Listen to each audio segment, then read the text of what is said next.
Shalom. Shalom. Shalom. Let some people come up in here. We're going to let some people come up in here.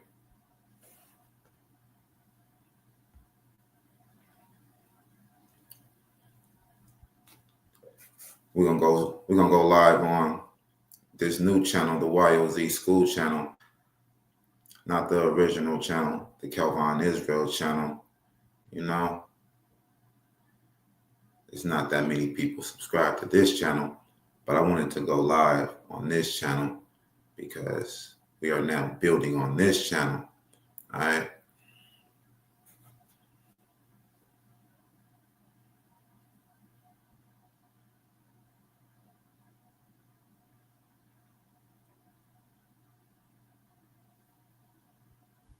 So if you come in here, drop a comment.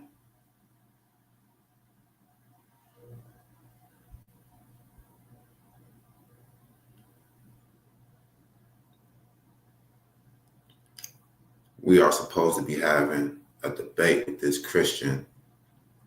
I'm trying to send him the link right now.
Yeah, man, we had scheduled this yesterday,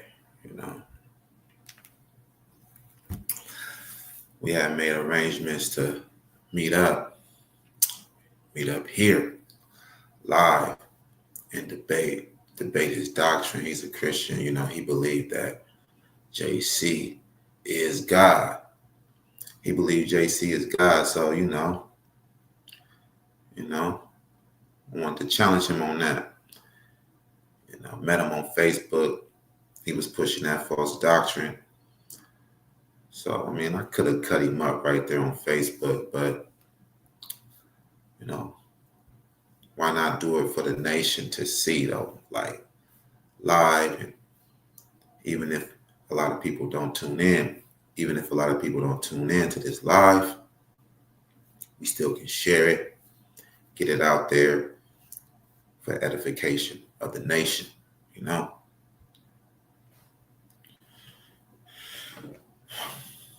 But yeah, man, y'all know it's YOZ to the saints are free, man. I'm your high priest, called halal, love the law. Share. Understand that, man. And giving all praises to the Most High God. First and foremost, giving all praises to the Most High God. And we do so alone. No by Hashem, right? Yeah. We're giving all praises to the Most High God, Yahweh alone, Yahweh Akkad. Yeah, that's right.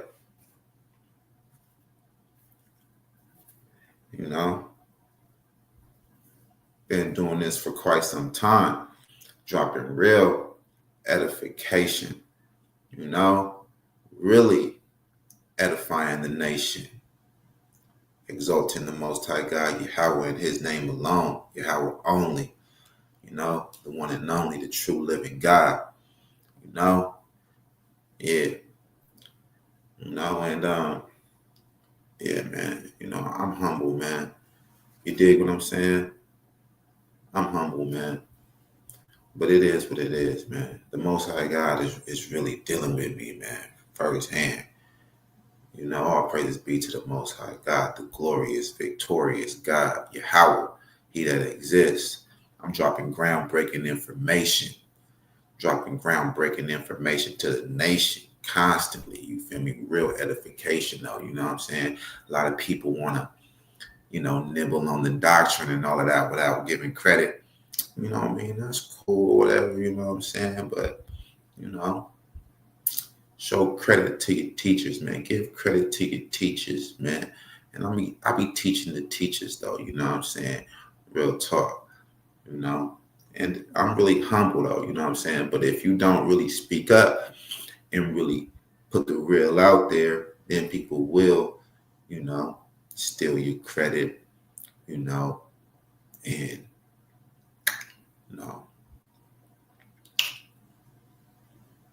that's how it be. You will get jacked quick, and then you will get dissed subliminally. I'm getting dissed subliminally, and I'm teaching them. See, a lot of people, they'll look at me like I'm rude, or I'm cocky, or I'm arrogant, or I'm not brotherly, because I won't let someone sneak diss me. And the nation don't peep the subliminals. So when I peep the subliminals, and I'm like, okay, these dudes is sneak dissing me, sneak dissing me. What I do is, I don't sneak diss back. I just diss you and say your name. You know what I'm saying? Not with all of that Jay-Z high power ass subliminals, sneak dissing. You know what I'm saying? I don't believe in that. You know what I'm saying? I respect the man if he had just come out right and just say who he's dissing, who you disrespecting. You know what I'm saying? Who you don't have respect for. You know what I'm saying? But you gotta peep the subliminals. If they diss everything about you and everything you stand for, they are dissing you. They don't have to say your name. They dissing everything you stand for. You know what I'm saying? And I don't be standing for that. You know. We gotta have order, man, law and order.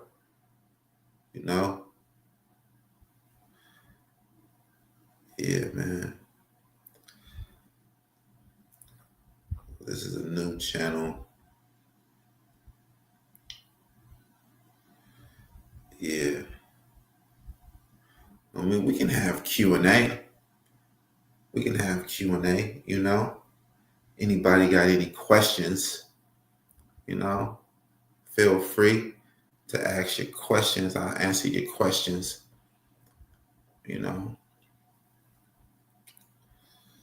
All praises be to the Most High God.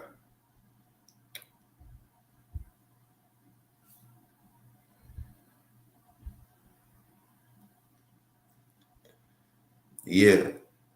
Shalom. Shalom. All praises be to the Most High God. Hit the like button. Share the video. Yeah, it's Kelvin Israel. Make sure you go and pick up some of those exciting books on Amazon. I got like 4 or 5 books on Amazon. Action-packed, super exciting, thrilling, suspense. It's really entertaining though. Fictional stories, put that out there. Fictional stories like the New Testament, but they are very entertaining though. You dig? Very interesting. Yeah. I made them at affordable prices too. Real affordable prices. Right? All praises be to the Most High God.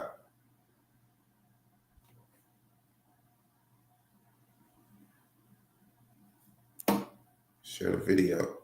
Share the video.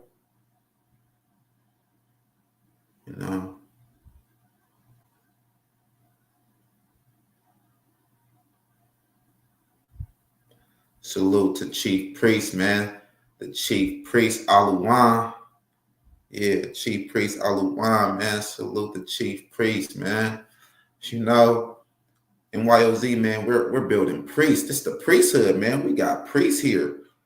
You know, we're a nation of kings and priests and gods. This is Yashala, Kram Yashala, you know? Yeah, you know, nation of kings and priests. So we got the high priest, we got the super priest, we got the mega priest, we got the chief priest, we got supreme priest, you know? Yeah. All praises be to the Most High God. Yeah, that's how we getting down, man. That's how we rocking. That's how we coming. Understand that. Yeah, it's me, Kelvin Israel, high priest called Halal, live in the flesh. Understand that and dig that. You know? Yeah, we can do a Q&A. You know? Yeah, it's Kelvin Israel, live in the flesh right now, man. The high priest, live in the flesh, man. Shalom, how you doing? Yeah, but we got a little debate. I'm just waiting for the Christian to come up in here. I sent them the link already. You know, he believed that JC is God. So, you know, we're going to challenge that. You know, we're going to edify the little Christian, you know what I'm saying? Be respectful to the brother, you know, because, you know, he is an Israelite. You know, we ain't going to just, you know, we're going to slice him, you know, peel him off lightly. You know, we ain't gonna just cut him deep, stab him up too much. You know what I'm saying? We ain't gonna do him brutal like that. We're gonna walk him down. Yeah, we're gonna walk him down. And yeah, shalom to the chief priest, Aluwan. You know, all praises be to the Most High God, Yahweh Ka, one. You know, yeah, throw them ones up. Yeah, throw them ones up. You dig? Yeah, share this live, man. Share this live. You know? So, yeah.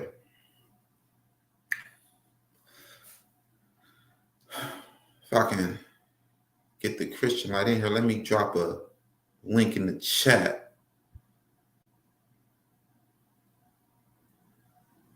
I'm going to drop a link in the chat.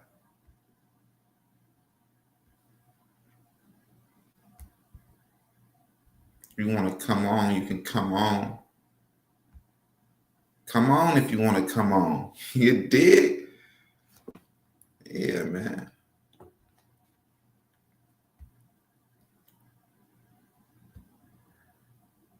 Q&A. You know, if you got something to say, go ahead and ask away. You dig?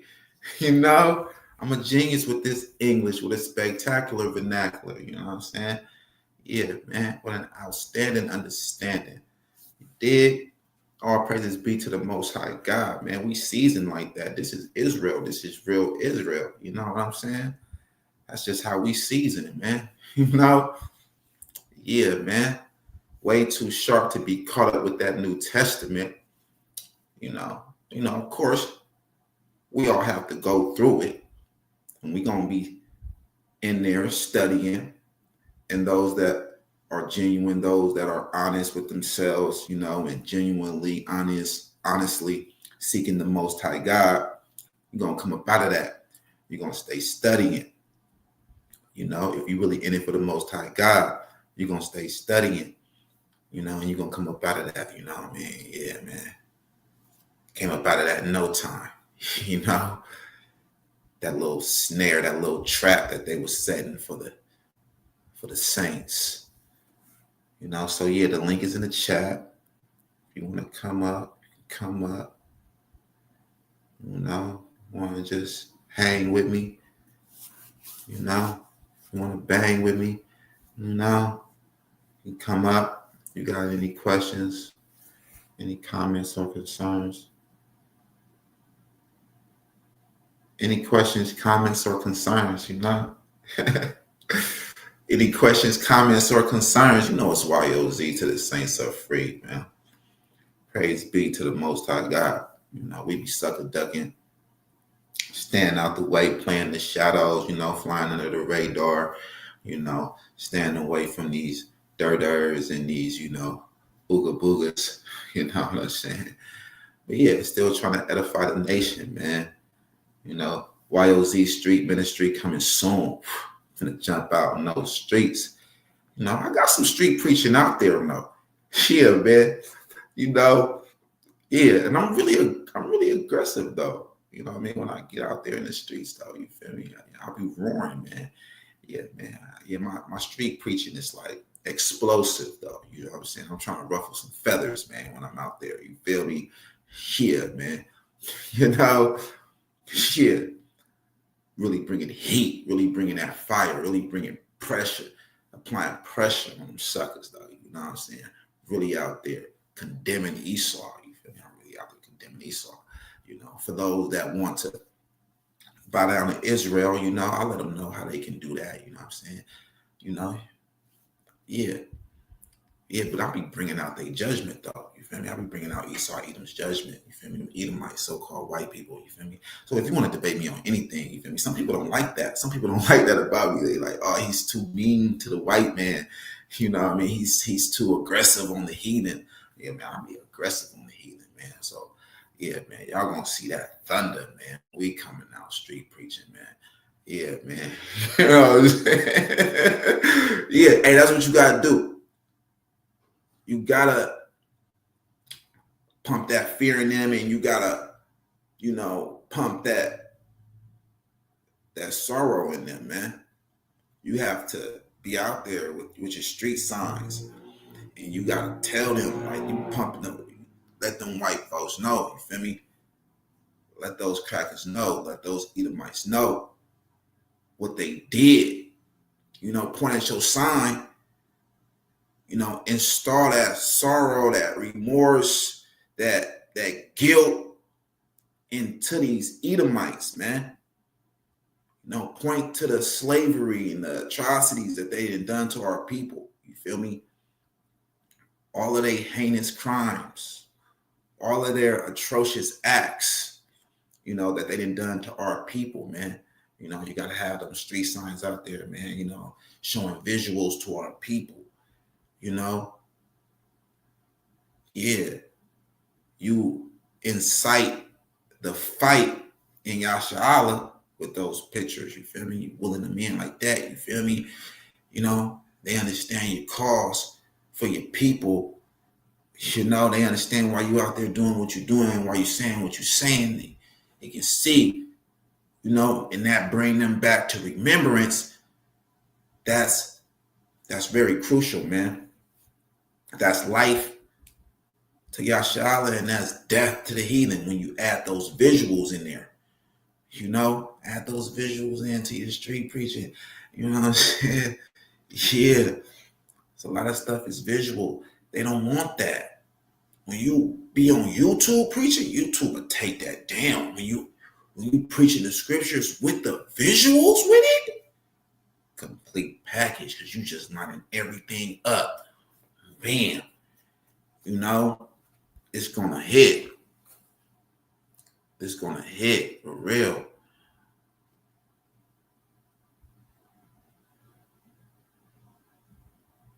Yeah, man. Hey, look, man. All donations. He says, how come I can't donate to your channel? Man, Chief Priest. Yeah, Chief Priest support YOZ. Yeah, Chief Priest Aluwan is YOZ, man. The priesthood, man. It's my brother, man. It's my real brother, man. For real, man. You know what I'm saying? My brother from another mother, man. The same father, Yahweh. Understand that? Yeah. I hope y'all hearing me. Shit, Chief Priest Aluwan, my other brother, MOB, my other brother. You know what I mean? Not that wicked MOB that y'all be talking about, that y'all thinking about, you know what I'm saying? But yeah, my other brother.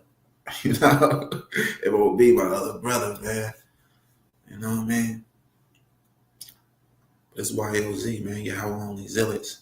But yeah, you can get out there, man.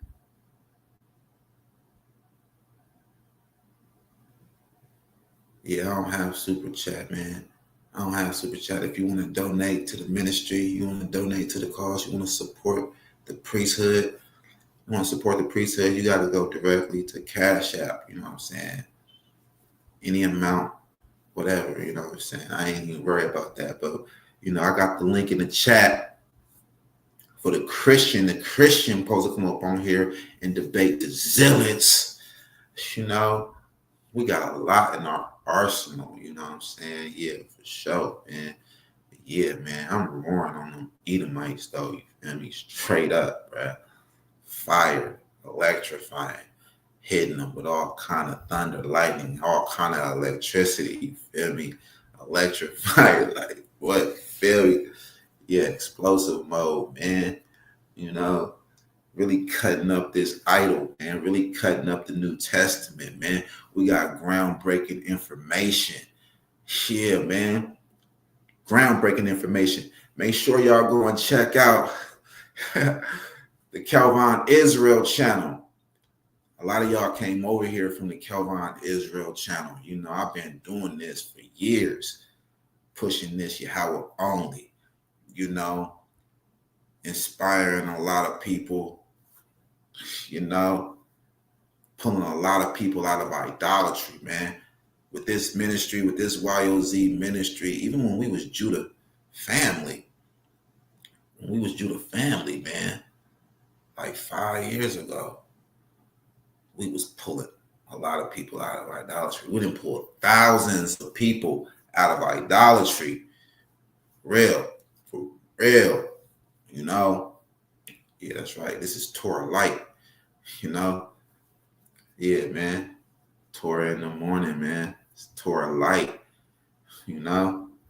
All praises be to the Most High God. Deuteronomy 6:4. Hero Israel. You believe in the Shema? Yeah. National anthem. Deuteronomy 6:4. Let's go to Deuteronomy 6:4 while we wait on this Christian light. This Christian, where is the Christian? Where is the little Christian at? Yeah. Salute. Aluwan, Chief Priest Aluwan. I got the Cash App. Salute the Chief Priest Aluwan. The water out.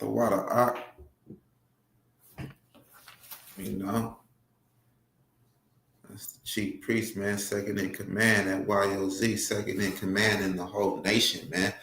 Yeah, man, this is the priesthood of the whole nation, though, man. Ain't nobody playing no game, man. We not cosplaying like Guerrilla Hebrews say we are. We not cosplaying. I ain't cosplaying.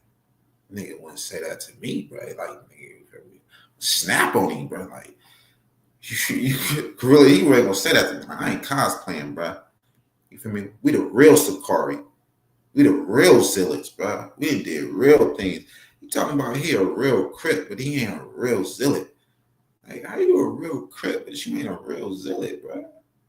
We going against this government for real. We bringing it to this wicked government, bro.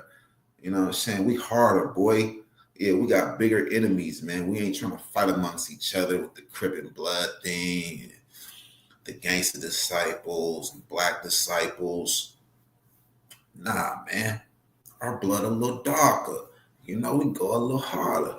A whole lot harder, man. Deuteronomy 6:4. Yeah, man. Yeah. And you heard about Guerrilla Hebrew getting shot at, though, right? He said that the deacon ran on him and all of that, right? But what he didn't tell you was it was a Yahweh only zealot that clapped at him, no. Yeah, man. Knock only, man. I didn't tell you that part, though. Yeah, man. Zealot went and clapped at him, no. Pushing all that damn idolatry, playing like it's a game, bro. Hey, yo. Some of us ain't playing, bro. Understand that.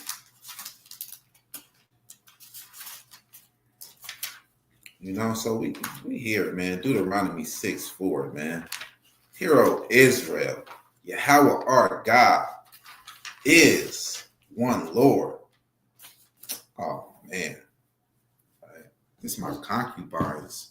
This is my concubines tonight. It's her Torah. She got little hearts in here, colorful highlighters. Let's see. Deuteronomy 6:4. Hear, O Israel, Yahweh our God is one Lord. Shit. Yahweh our God is one Lord. It's only one, man. I got the link in the chat. I'm going to throw the link in the chat again, man. And this is what we live by, man. Live by it, abide by it, and die by it. You got to, man. You got it. I don't care about these suckers, man. These suckers ain't gonna do nothing.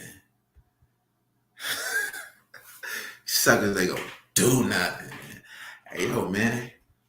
Edifying the nation, man. This is where you belong, man.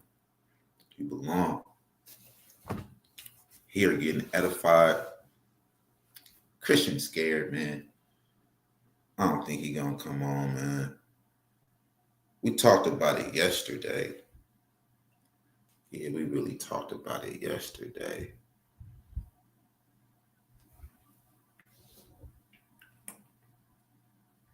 I don't think he gonna come on, though.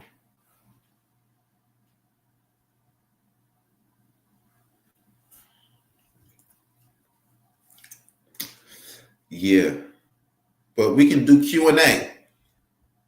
The Christian light scared. He don't want to come on. We can do Q&A.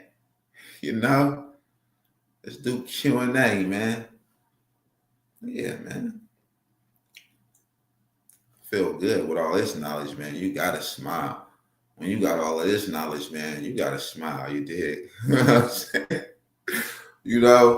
Hey, can't nobody touch me, man. Yahweh defeat my enemies. You know what I'm saying? And it's just constantly a reminder that Yahweh is with me. You know what I'm saying? Yahweh defeated my enemies. You know what I'm saying? Saw the sodomites smothered. Yeah. Shalom. Zamron, the servant of the Most High God, Yahweh. Yeah.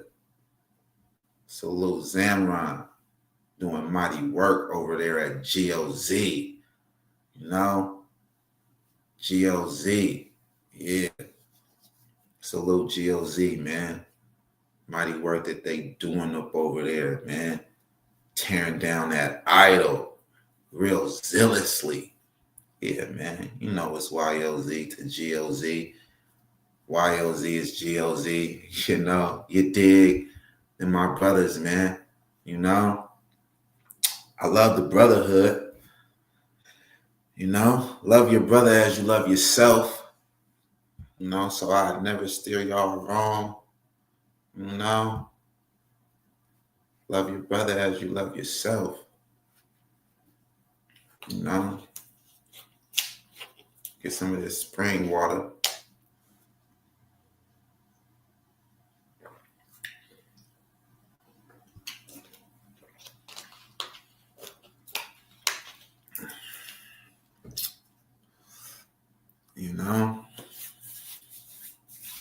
Yeah, that's right, man. So, yeah, the Christian light, he didn't duck me. I met him on Facebook. Yeah, he trying to duck. Met him on Facebook. He was pushing that falsehood, like JC is God and all of that. That's kind of rare once you get so far in seeking, so far in studying, then you come in to know that you a Hebrew Israelite, right? you usually take on to the One West doctrine.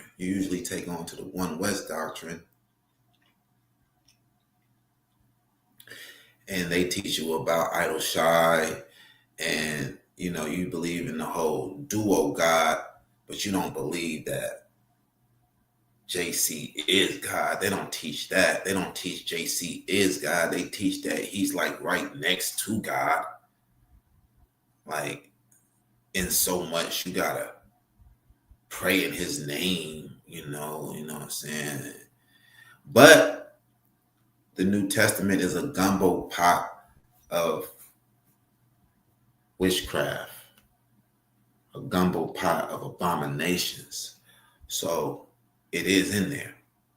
It's in there that he's God. It's in there that he's the Son of God. It's all in there, because it's sloppy. You know what I mean? Your murder game's sloppy. You can't stop me. Yeah, they tried to stop me with that New Testament, though. Murder game's sloppy. They tried to kill me, man. They tried to take my life, man. Praise Yahweh. He brought us up out of that. He gave us life. You know what I mean? Yeah, that's right. So, shut a live. Thumb up the live.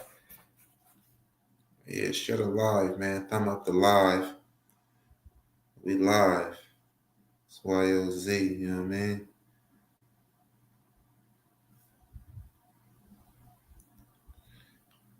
Yeah.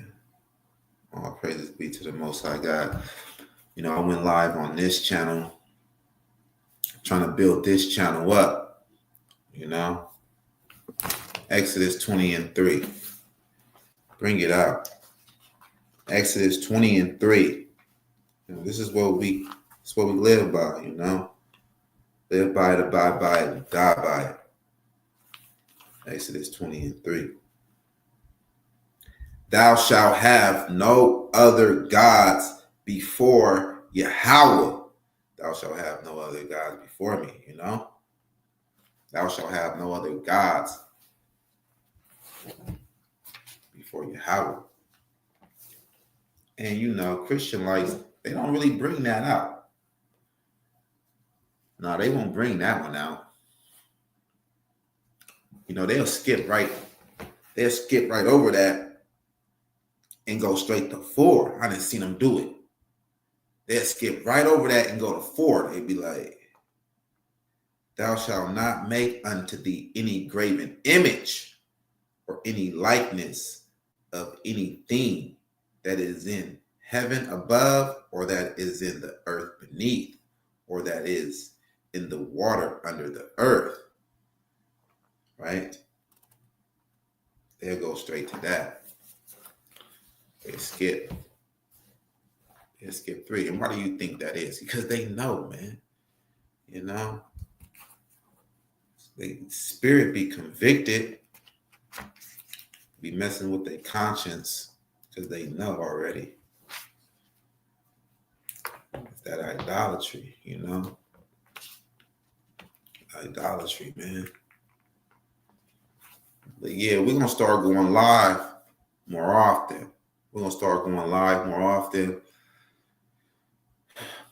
got some things to teach. And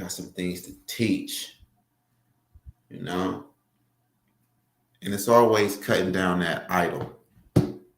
Yeah, man, we got a lot of lessons.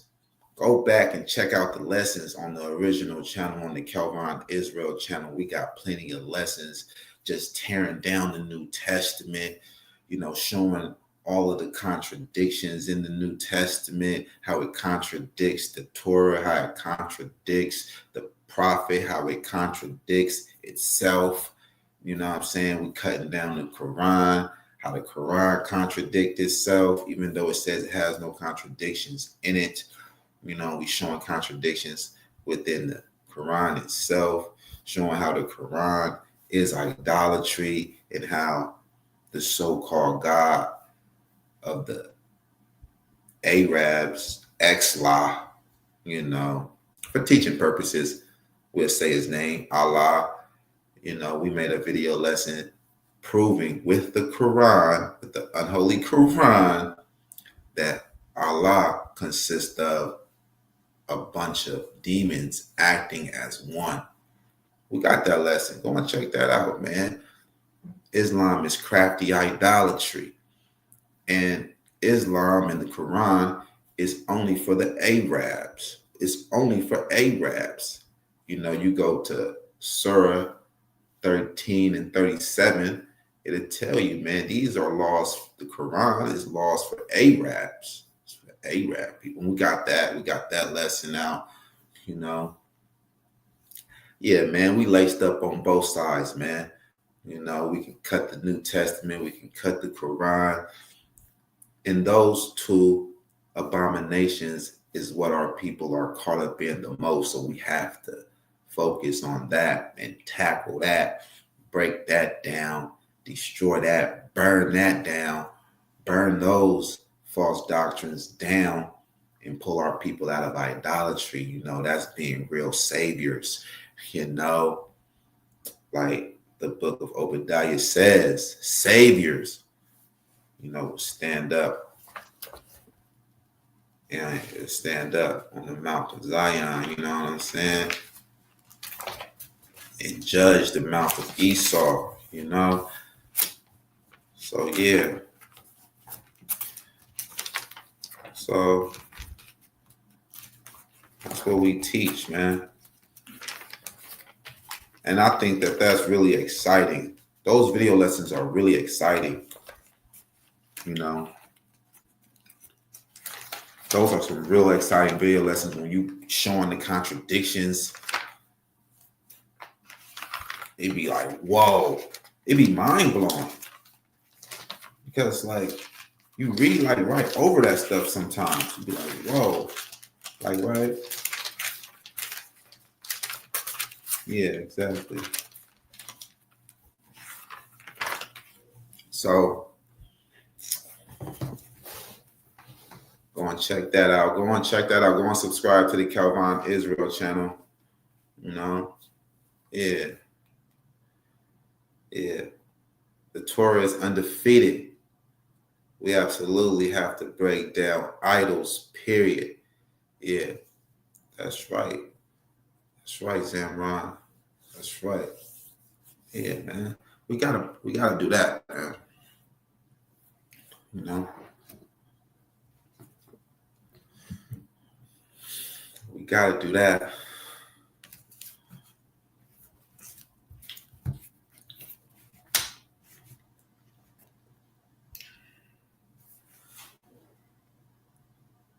Yeah, man. This Christian light ain't coming, man. This Christian light ain't coming.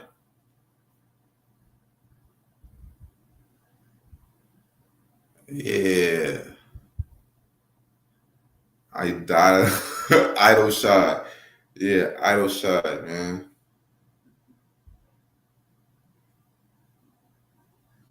You know? But we definitely got to chop down that New Testament. Our people is caught up in that the most. And that's what this ministry is really about. We're about chopping down that New Testament, showing our people how faulty it is, showing our people how sloppy it is, showing our people the plagiarism, the typology, the replacement theology, showing our people that it don't line up with the Tanakh, showing our people that it's idolatry. You know, it was really designed to lead our people into idolatry and to take over the profitable priesthood. Because in the New Testament, you see that they're ushering in the Gentiles, even though One West would like to deny that, and you know they will want to twist that and challenge that, but you know it's really no denying what it says, you know, and they go to great length to really go in depth and expound on what they're saying. They really stress what they're saying, especially, you know, I mean, all throughout the whole New Testament. You go to John 1, it says he came to his own, but his own rejected him. So he gave the power to those to become son of gods. So like he gave the power to people to become the sons of God, not by the will of man, not by blood, not by flesh. You know what I'm saying? So if it's not by the blood, it's not by the flesh, then those are not Israelites that are becoming the sons of God through JC. You know, it's real simple to understand. You know, so that's why they created it. That was one reason why they created it, you know, was to usher in the Gentiles so that they can take over the profitable priesthood, which they did. And you can't deny it. You know, you got the Roman Catholic Church with the Pope and all of that, you know. And then you got the other set of Edomites, the Amalekites, you know, the Herodian dynasty.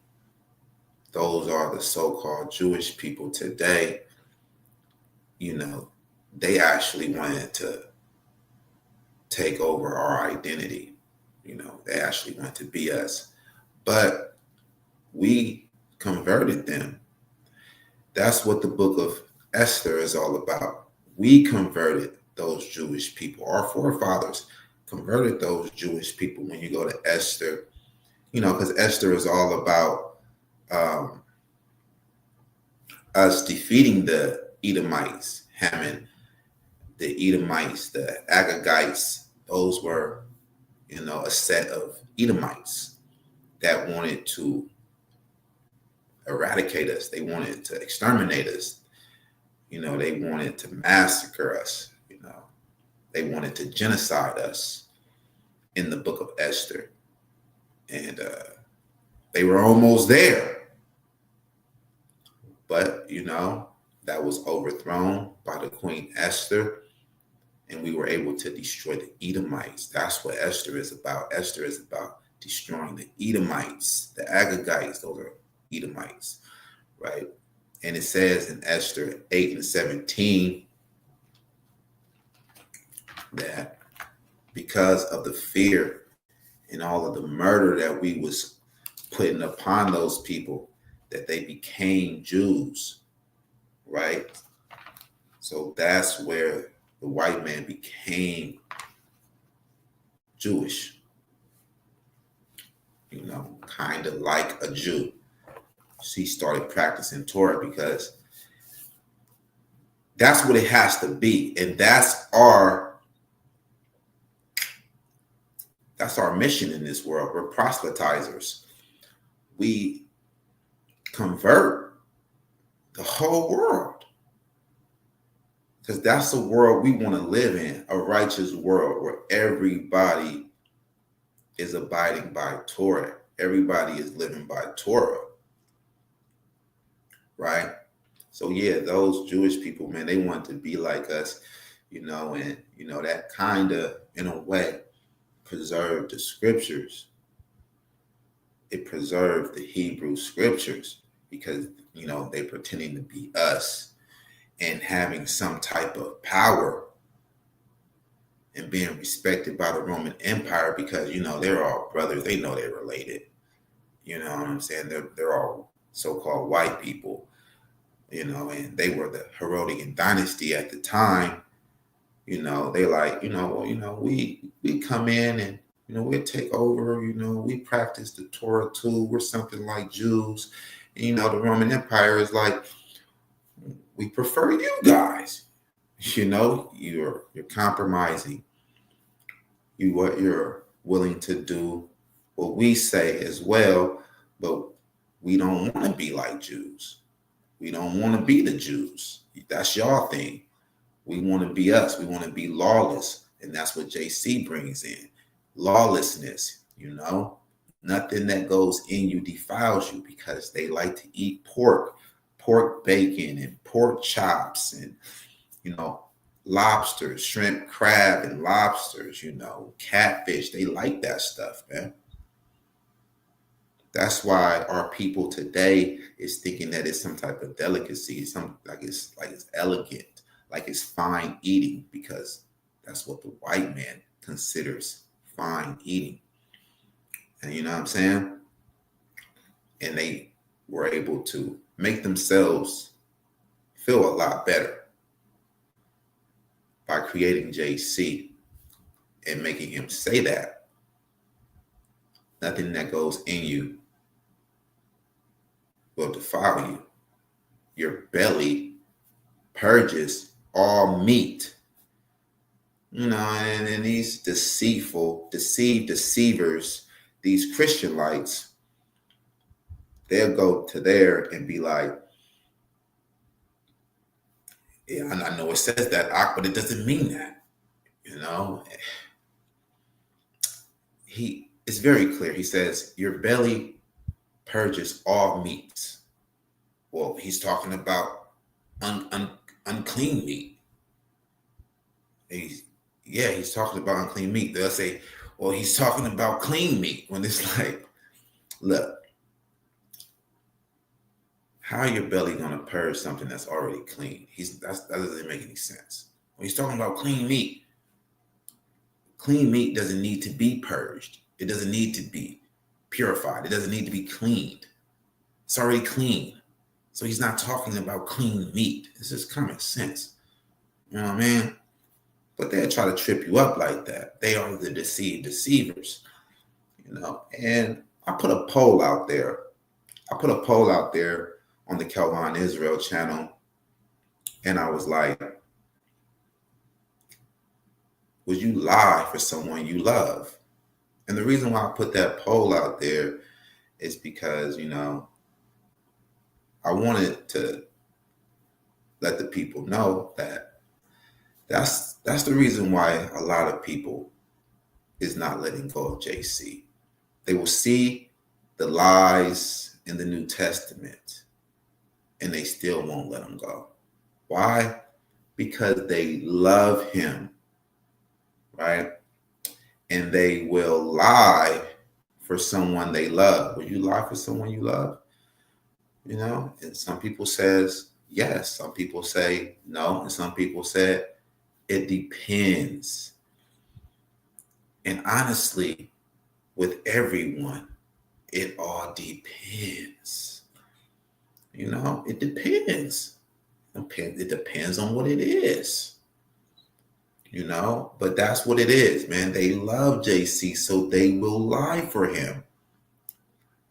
And they will deny all of the cuts that we put on them. They will deny all of the truth that we point out because they love him. They are in love with him. Then they love him with so much admiration as if he's their Lord and Savior. That's a strong love. That's pretty much, that's the strongest love. That's stronger than a romantic love. You know what I'm saying? That's some strong love right there, man. And that's why the Most High God is so sick of idolatry. You know, the Most High God, it's very sickening to the Most High God, that idolatry, you know, and it burns the Most High God up. You know, it provokes him to anger, that idolatry, right? So that's what it is. But most people, they would lie for someone they love at first, and then it will sit on their spirit. It will sit on their spirit, and then they'll go, nah, I'm not doing that. I'm not going for that. After a while, it sets in. They be like, nah, I gotta let you go, man. That ain't right, man. That ain't right. Right? A lot of people, they are looking for that final piece to the puzzle to let JC go. Like that final piece. Like, okay, I see all of the other stuff, but how do we atone for our sins? Is blood required? Is blood required for our sins? You know, like, what's our sacrifice? How are we going to sacrifice for our sins? JC is our sacrifice. I know, like, that was mine. That was like my final piece that I needed. I've seen everything else, even when I was really just in Christianity, just entry level, I seen that Paul, man, he was not of the Most High God. Like I already, I seen the hate in him real quickly. His hate for the Torah, his hate for righteousness, the commandments, and he was off, right?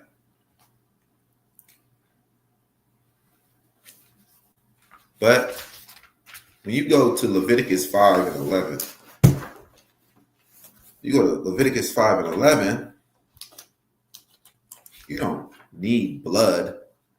You don't need blood. You don't need an animal for an offering of sin. Don't need that. You could, even though we are living in prophecy now, we are fulfilling prophecy. We are a living, breathing, walking prophecy. The prophecy of Hosea 3:4-5. But still in all, when you go to Leviticus 5 and 11, you don't need a blood offering for sin, right? It says, Leviticus 5 and 11, but if he be not able to bring 2 turtle doves or 2 young pigeons, then he that sinned shall bring for his offering the 10th part of an ephah of fine flour for a sin offering. A 10th part of an ephah of fine flour for a sin offering. He shall put no oil upon it, neither shall he put any frankincense thereon, for it is a sin offering. No blood, fine flour. No blood required for a sin offering. Right? And you have to be well versed in the Torah. You have to know that Leviticus 5 and 11. You know what I'm saying? And when we go to Hosea 3:4-5, and this is the killer. And shout out to my elder Lamad for giving me this final piece that I needed. Yeah, man. Salute to Lamad.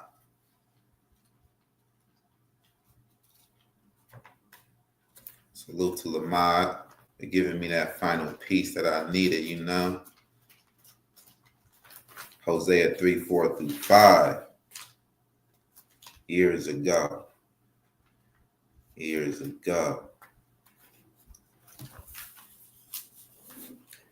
Hosea 3:4-5. Chapter 3, verse 4-5. And Hosea, for the children of Israel shall abide many days without a king and without a prince and without a sacrifice and without an image and without an ephod and without teraphim. Verse 5. Afterward, after what? After we abide without a sacrifice, shall the children of Israel return and seek Yahweh their God and David their king. Now that David is the seed of David. And shall fear Yahweh and his goodness in the latter days. And all scholars will agree that those are the times that we are in. We are in the latter days. That's right. We got the brother Sam Ron, servant. And you already know what it is. Shalom, shalom, you know what I'm saying? YLZ, you know what I'm saying? GOZ, you know what it is, man. We out here serving the Most High and Him alone. I was just gonna hop on, bro, and read for you, bro. You know what I'm saying? That was cool for you. Oh yeah, for sure, man. It's all good. It's all good. Yeah, bro, I ain't got nothing going on, you know what I'm saying? Just over here at the house with the children, you know what I'm saying? What book, chapter, and verse we on? I had to hop on my other phone. Salaki.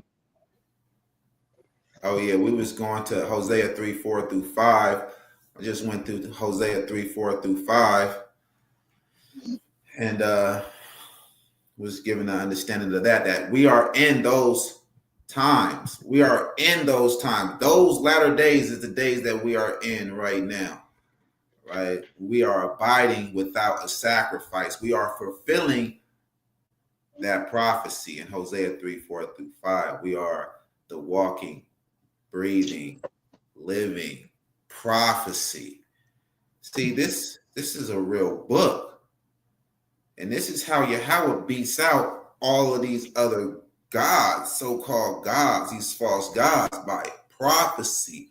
And when the people follow the prophecy by the real people, the so-called Negroes, so-called black people, right? Us, when they follow the scriptures with us, then the prophecies make sense. Then the scriptures make sense.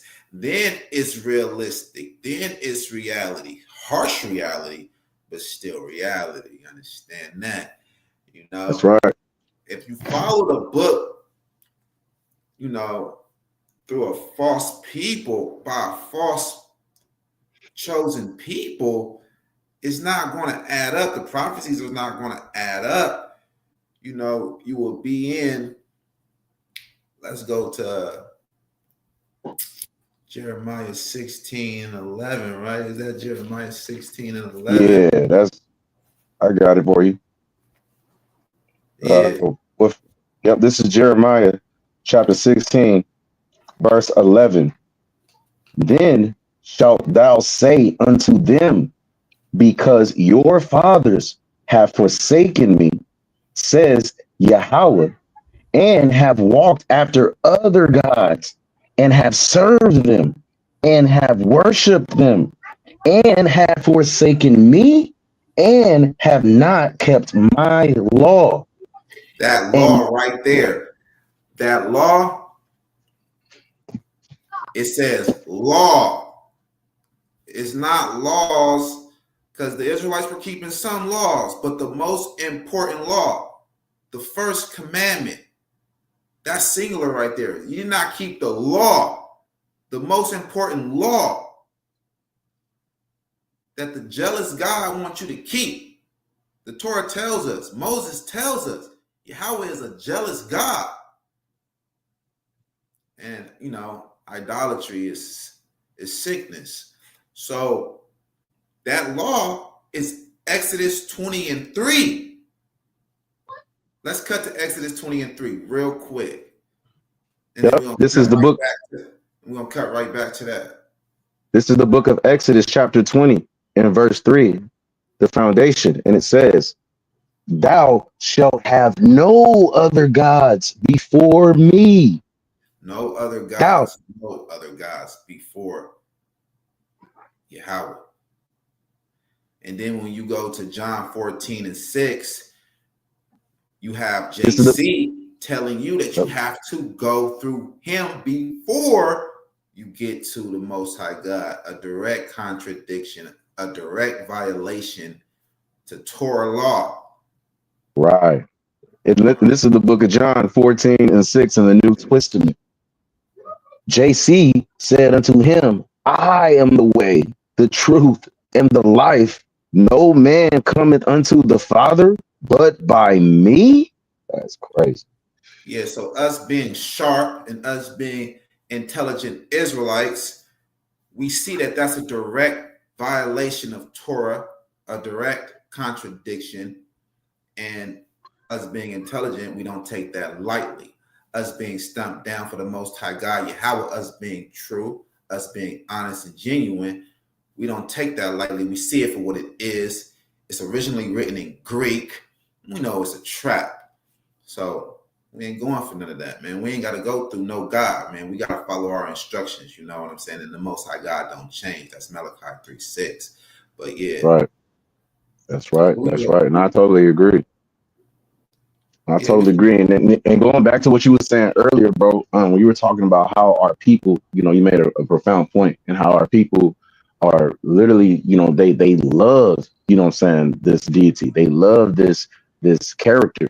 And it goes back to, Jeremiah 2:33, where, the Most High is saying, like, why do we trim our ways, the ways of us as a nation, when we're supposed to serve Yahweh only, just to seek love? You know what I'm saying? right, So this is right. Yeah, that's a good precept right there, man. That's a good precept right there to what I was saying. Yeah. all praise, Well, let's all pick up praise. right back in Jeremiah. Yep. This is the book of Jeremiah, chapter 16, picking back up from where we left off in verse 12, I believe. Yeah, verse 12. You want me to read verse 11 again? Nah, it's all good. All right, cool. This is Jeremiah chapter 16, verse 12. And ye have done worse than your fathers. For behold, ye walk every one after the imagination of his evil heart, that they may not hearken unto me. That's Verse right. 13.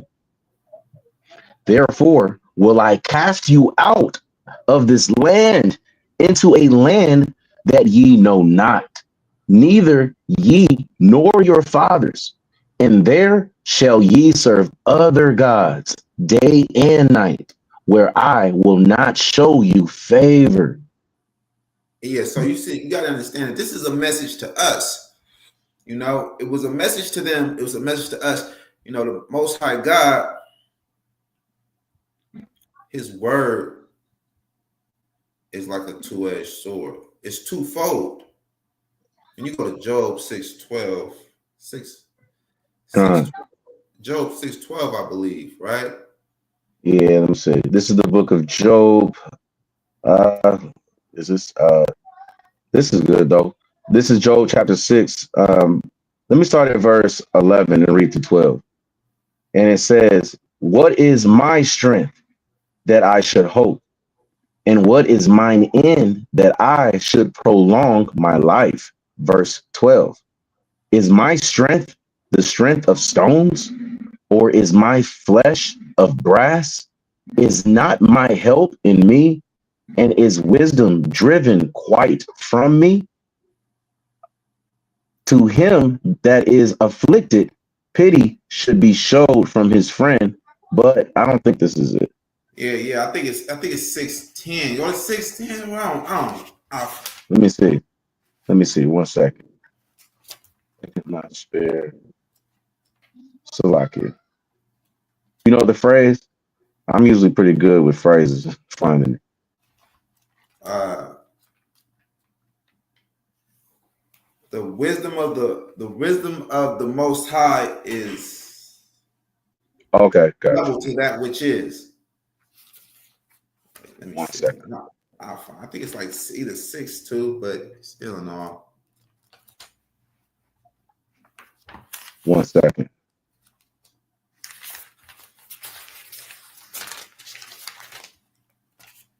Um,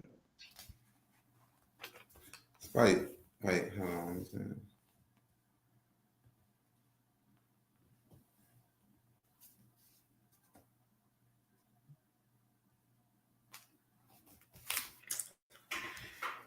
Yeah, but yeah, man, a lot of Salakia. yeah, a lot of what the Most High God be saying is twofold. Oh, I know what you're talking about. That's Job 11 and 6.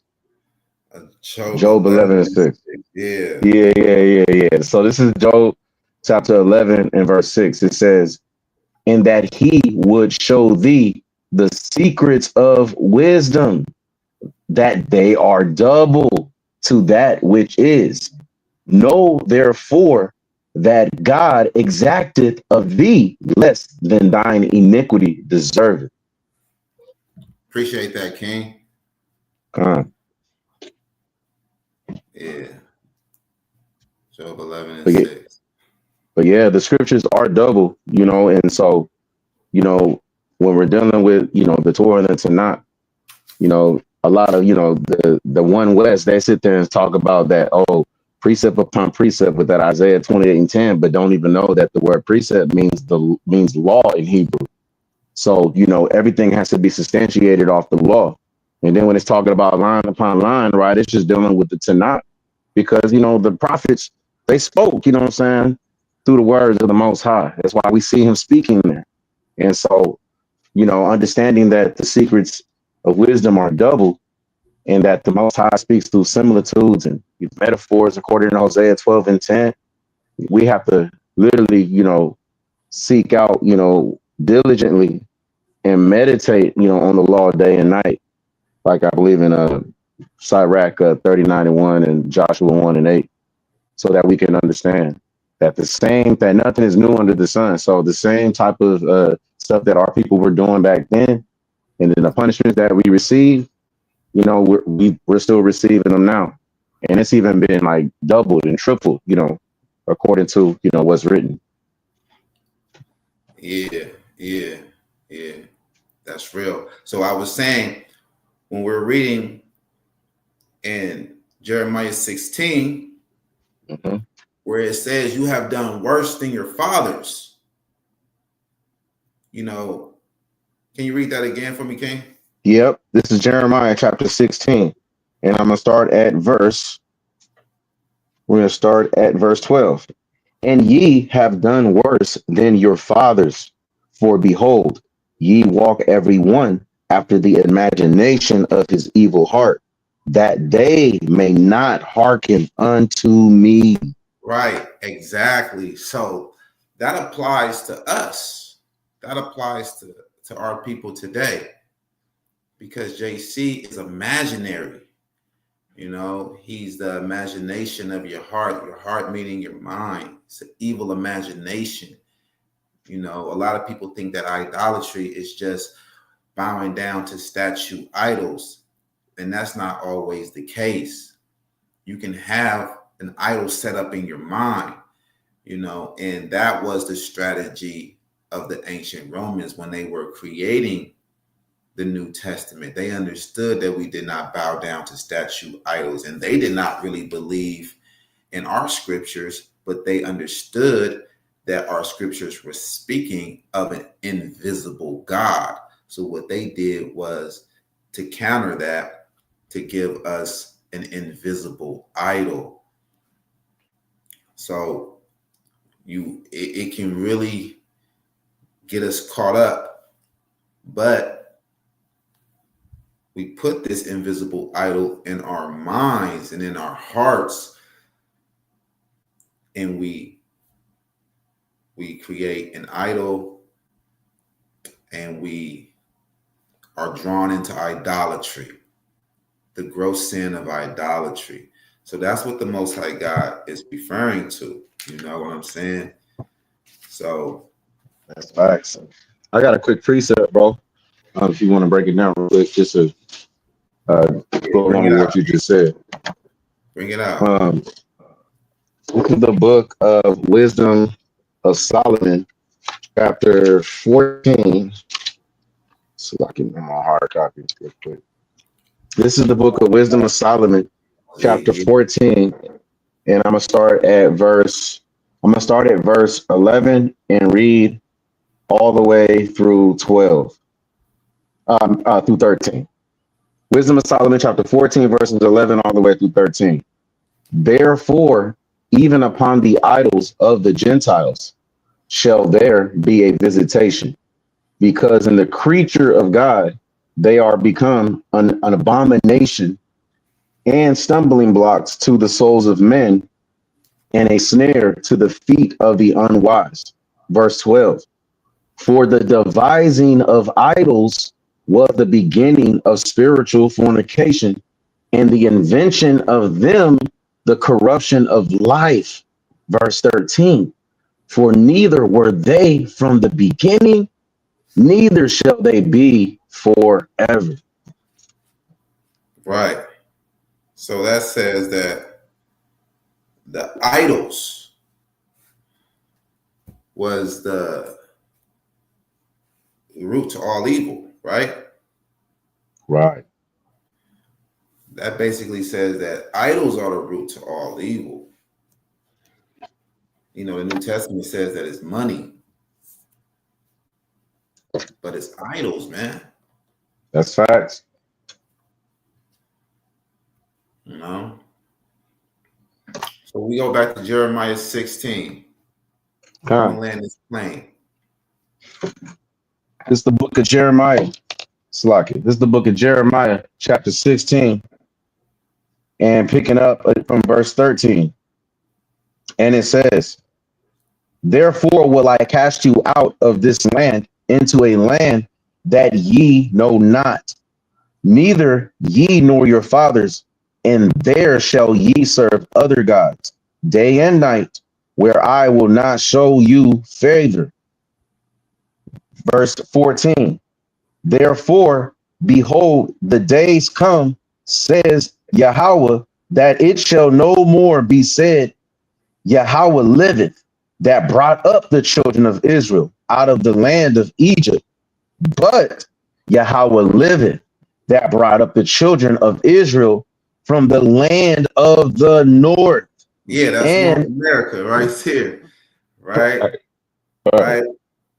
So it's basically saying that people will not be talking about the first Exodus anymore. People is going to be talking about this second Exodus when the Israelites are back in their land. And we haven't seen no second Exodus. So how are these people the people of the Most High God? How are these people back in the land when the Most High God says he's going to perform a second Exodus to bring his people back into the land, and that people is going to be talking about this miraculous second Exodus and no longer be talking about the first Exodus? You know what right. And it says that they're going to be gathering us from the land of the north as well. You see what I'm saying? So we know, America. You know, that's over here in North America. Right. So, you know, this is prophetic. So if you follow the scriptures with these so-called Jewish people, that's not going to make any sense. Because you're going to be looking around like, where's the second Exodus? Where was the second Exodus at? Like, have anybody seen the second Exodus? Is anybody talking about the second Exodus? Like, tell me about it. Like, it's supposed to be more miraculous than the first. And you know how the first was, splitting the Red Sea. Wow. 10 plagues on Egypt. We're supposed to be like, whoa. It's supposed to be bigger than that. But right. Like, whoa. Has anybody seen a miraculous second Exodus to have those people back in the land? No. It's about us, and that prophecy haven't been fulfilled yet. That's right. Right? That's right. Praise be to the Most High God, Yahweh God. Him alone. God. What's this comment right here? I'm going to read this comment. All praises, the KJV and Jewish Bibles has been tampered by our enemies so they can fit their false idols into our holy scriptures. The Septuagint is more reliable and can be trusted more. Hey, that's personal opinion. You know, I don't believe that the Septuagint is more reliable. I prefer the KJV. You know, the KJVOT, not with the New Testament added. You know, Right. you know, it And then says, too, we gotta understand too, like even with the Septuagint, it's still the Brenton, you know what I'm saying, Greek, it's still written in Greek. So, you know, as far as dealing with, any Bible, like even for instance, like I just my brother Bez just picked me up this one, you know what I'm saying? yeah, Which is like I seen that. I seen that. I thought yeah, it was short. Yeah, right. And so, and really the translations is really not no difference when you're dealing with, the Torah, you know what I'm saying? And even dealing with, what I'm saying, certain passages in the Tanakh. But with the Torah, right, there's really no changing, you know what I'm saying? There's no changes because the Most High is speaking. And so, whatever book, you know what I'm saying, that, those, feel, what I'm saying, is more authoritative. My thing is like as long as it's not going against the words of the Most High, the Creator, in the Torah, bro, you know what I'm saying, then that's fine. But with the KJV, I mean, it's just plain as day. It's plain and simple. You know what I mean? As far as dealing with the Torah. So if you just study the Hebrew and things of that nature, then you're pretty good dealing with the KJV. So that's just my opinion. Prizes, comments. yeah. You me says First Corinthians chapter 1, verse 22 through 23. It's I get saying it. the Jews. He said First Corinthians what? Oh, okay, cool. All praise. It's saying the Jews, black people, are being deceived by we, the white man, preaching a stumbling block, Christ crucified. Yeah, that's what's up. Yeah, that is true. And it tells you straight up, plainly. They be bold as hell in the New Testament. They be dissing Moses, like saying like we use great plainness of speech, unlike Moses, who put a veil over his face so the children of Israel could not see that which is abolished. You know what I'm saying? Like what? Moses didn't use great plainness of speech? Deuteronomy Right. 8:19 is real plain to me. Exodus 20:3 is real plain to me. The Right. curses in Deuteronomy 28 that woke us up is real plain to me. Leviticus 26 is real plain to me. That's Straight facts. up, look, keep the commandments or be cursed. Look, keep all the commandments or be cursed. Straight up. It's That's real simple. bold. Real bold It's and real simple. plain. Hey, what did you say in that one line, bro? You know what I'm saying? That's gonna have me done, bro. Even us. Yeah, Even us. yeah, they real bold in there, and they be slipping up too. I believe that was like a little slip up, but I think that was Romans, right? Romans 9. yeah, that was Romans Yeah, 9. Let's take that Romans 9:24. yeah, Even us, yeah, we can bring that out. We can bring that yeah, out. God. All right, this is Romans, man, because it's good to get I think you had started on 13 when you was breaking that down. And Yeah, then, yeah. yeah. We All can right, break it. so this is Romans chapter 9, verse 13. I'm gonna read. You just tell me when to stop. Wait, As I'll wait for wait. you. Uh, Where you want to start? Yeah, that's too far back though, But that's basically going into, the Christian lights. They will bring out Romans 9:13, and they will think by cherry picking that it relates to Malachi 1:1 through 4, where it says that the Most High God hates Esau, and they will Right. try to, go to the New Testament to try to cut the Christians and be like, look, it even says it in your New Testament that God hates the white man, Esau, Edom.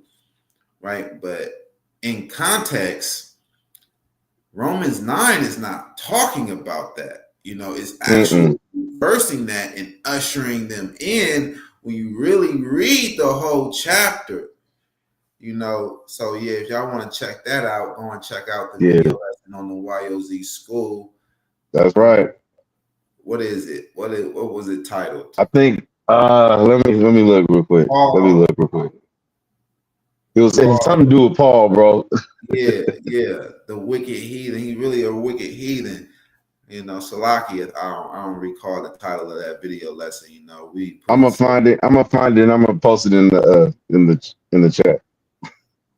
I think that was on YLZ, right? Or yeah, it was on YLZ School. YLZ School. All right. Yeah, that was a powerful lesson. All praise to the Most High. Make sure y'all subscribe to the YLZ School for those who's watching. Also hit the like, button, We got a few watching, We need more likes, you know what I'm saying? And shares. We got to spread, you know what I'm saying, this knowledge and this truth out to our people, for real. Yeah, that's right. So we can go to Romans. It was Romans 9 and 24. We can start at 23. But Paul, he exposed himself as a heathen. Right. And add himself in with the heathen. Add himself in with the heathen as a heathen. Yeah, and that link's in the chat too, so y'all can go check that video out. All praises. All praise to the Most High. Okay, let me read some comments real quick.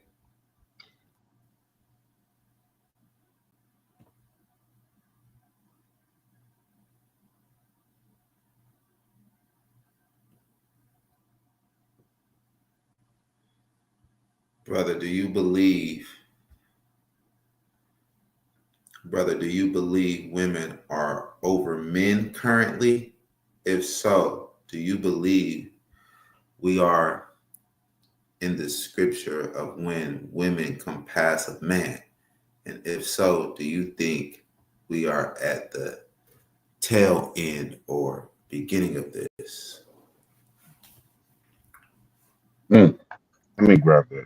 Yeah, that's another verse that's twofold. You know what I'm saying? That's another verse that's twofold right there. I believe that's twofold.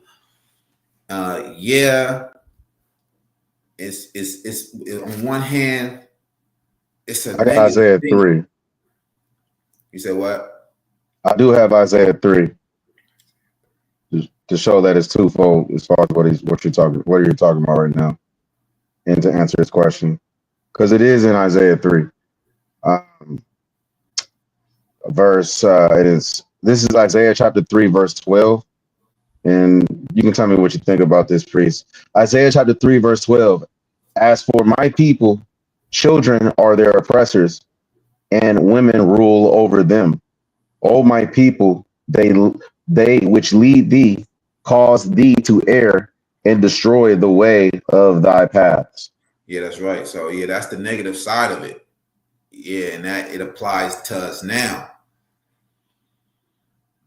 Yeah, man. Right. We are in that, man. Women, they feeling themselves right now, man. They got a lot of liberty due to this devil, and sometimes they abuse their liberty, they abuse their power, and they treat us bad, man. A lot of them, not all of them. A lot of them are really cruel, man.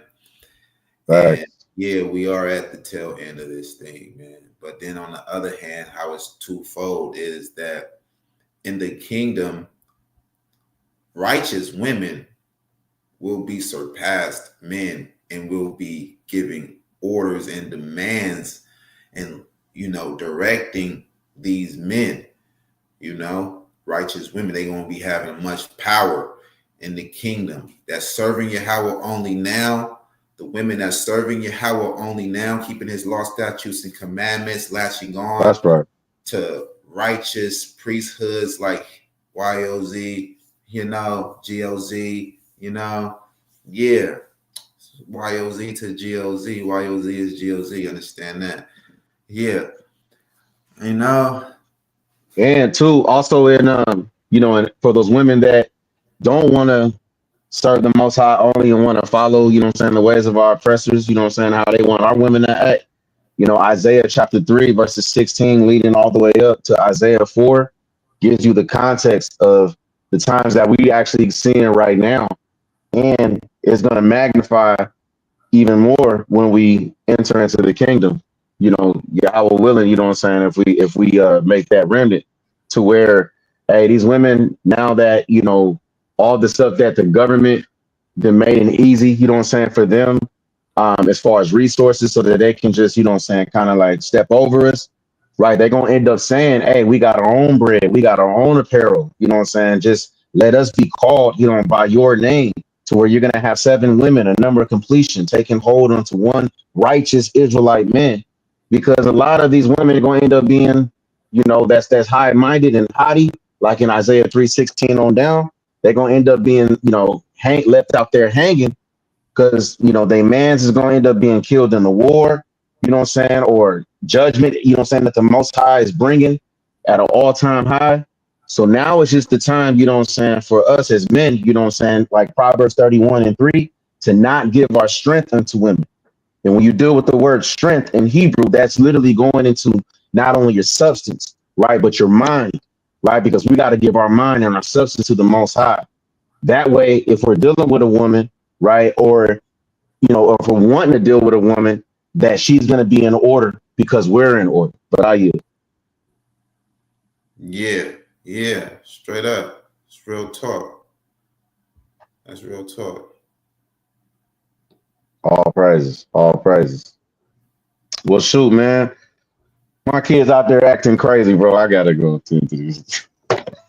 I appreciate you, man. I appreciate your help, bro.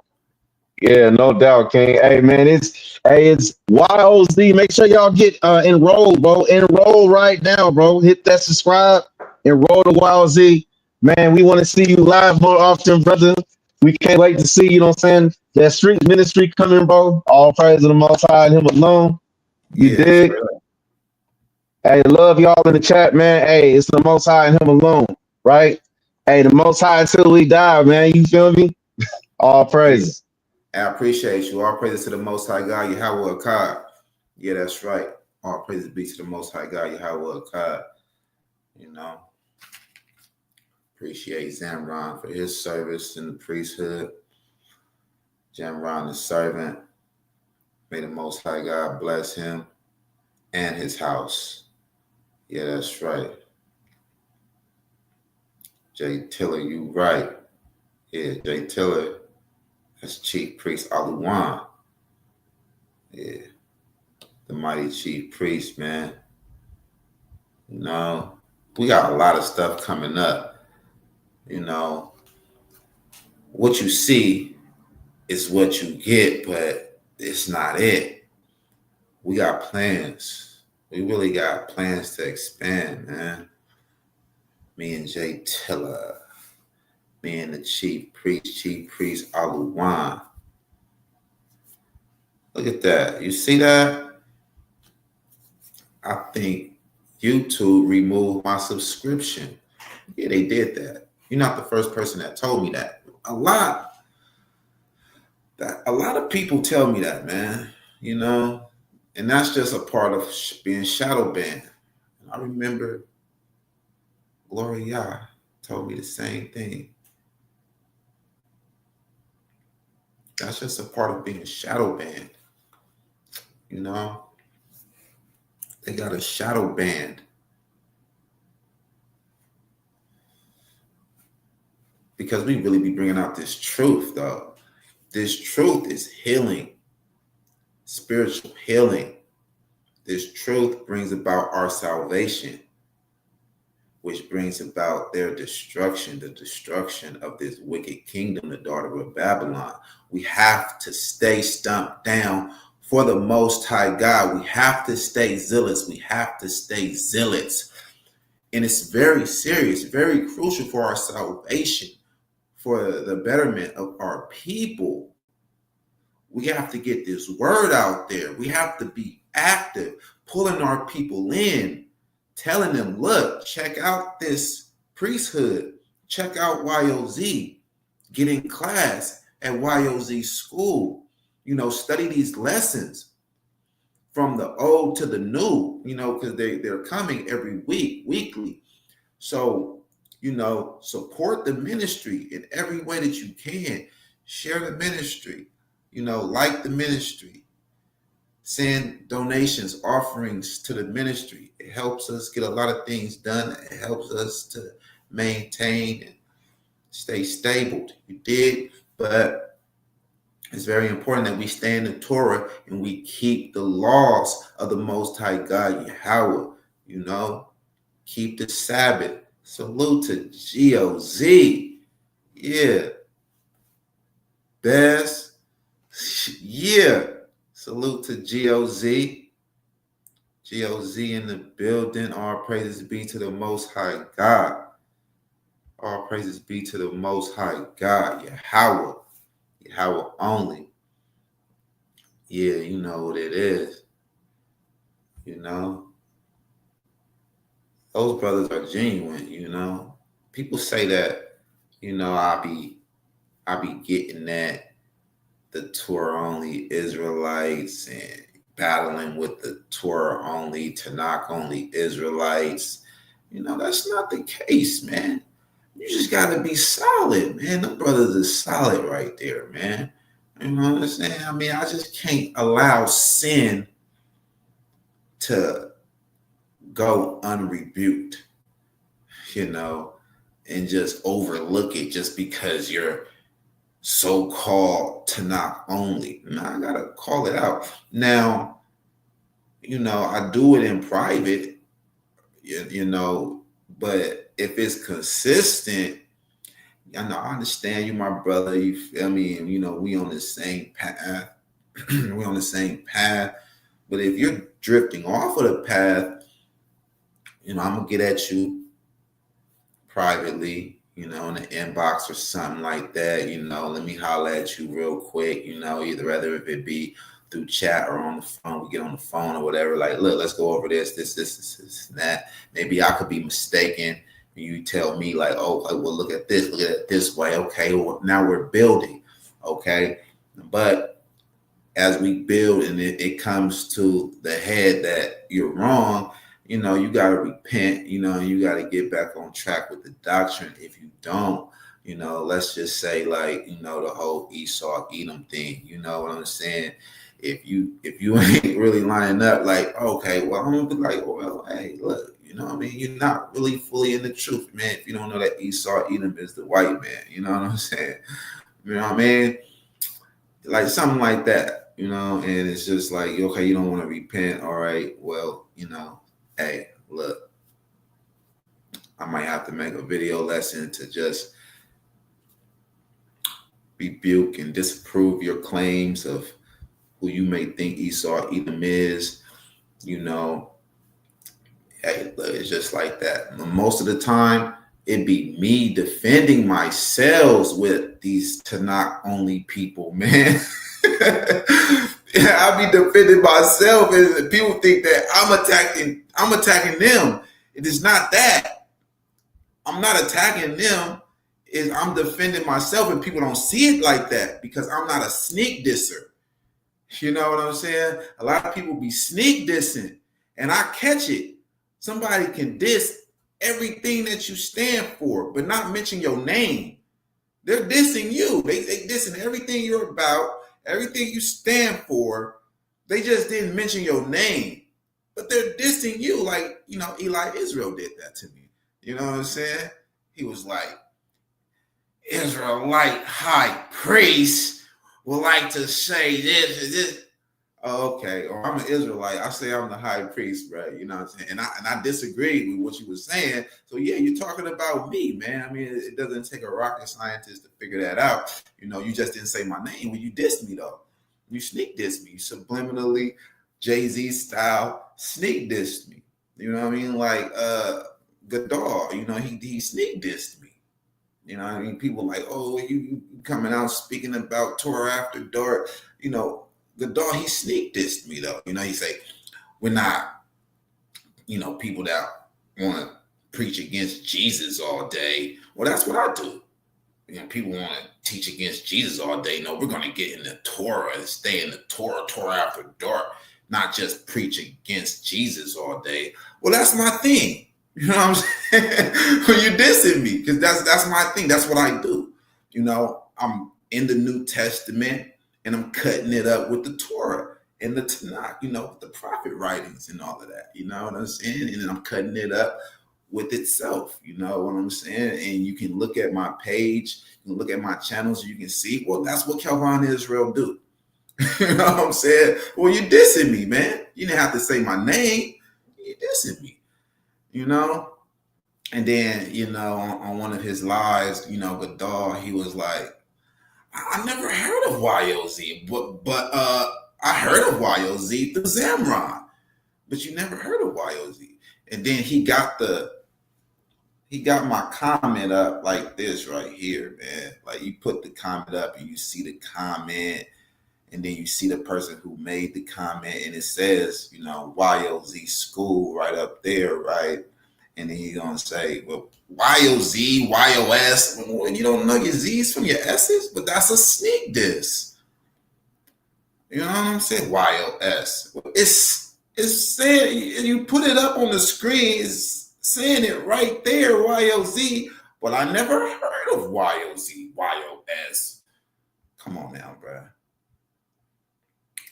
You sneak diss me. I don't sneak diss. I'll just come out and say your name.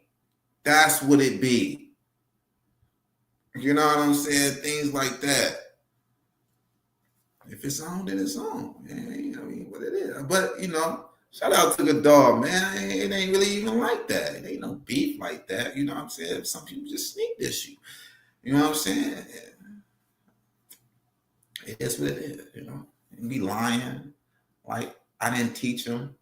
I taught you, bro. It's not tooting my horn or anything like that.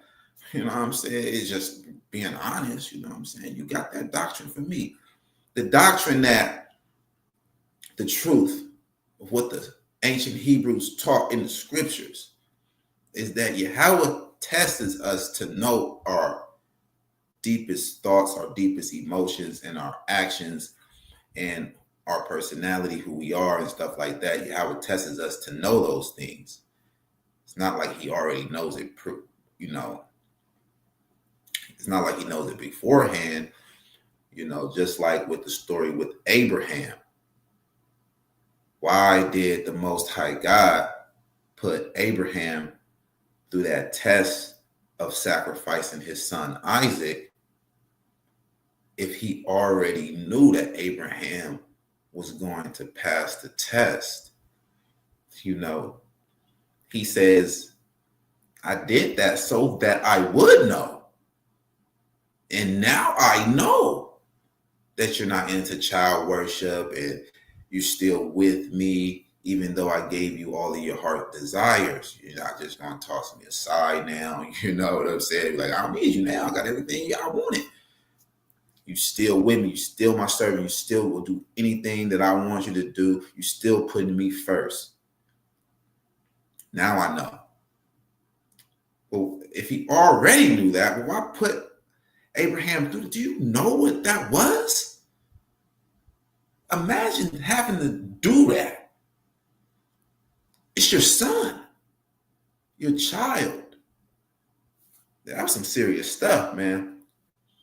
Heart pounding, scared,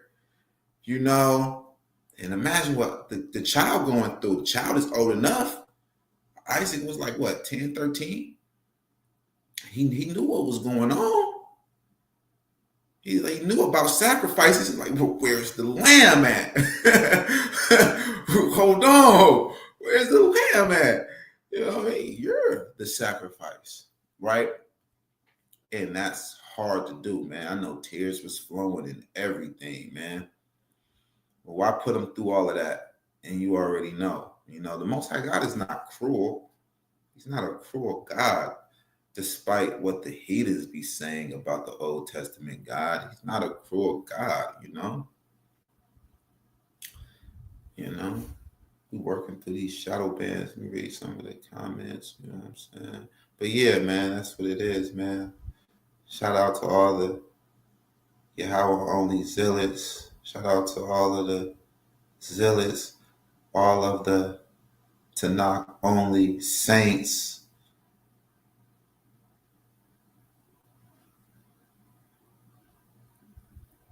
Appreciate y'all. I appreciate y'all.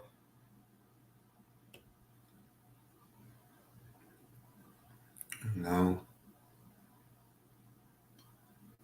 right?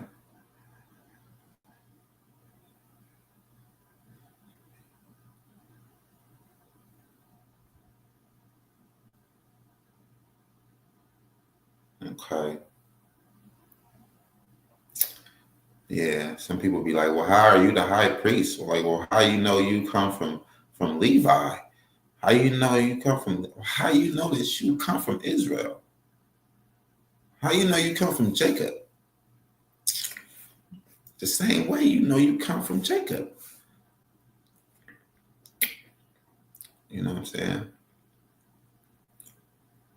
You know, it's prophecies of the Levites. You know what I'm saying? It's characteristics that we read about that, you know, in Genesis 49 about the Levites.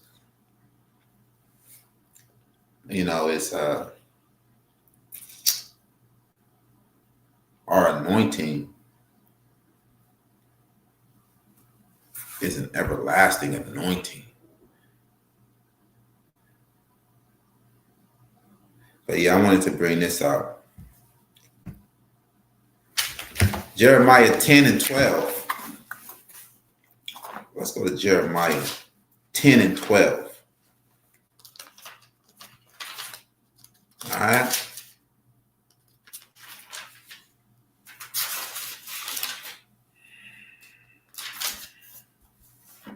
Jeremiah 10 and 12. He has made the earth by his power.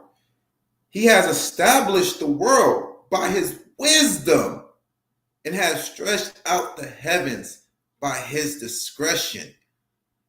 Okay, read that again. This is Jeremiah chapter 10, verse 12. He, singular, that's Yahweh, right? He has made the earth by his power. Okay, he has established the world by his wisdom and has stretched out the heavens by his discretion.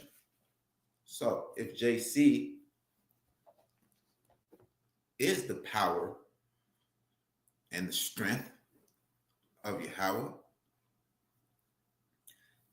and Yahweh made everything by his power and his wisdom, right? Then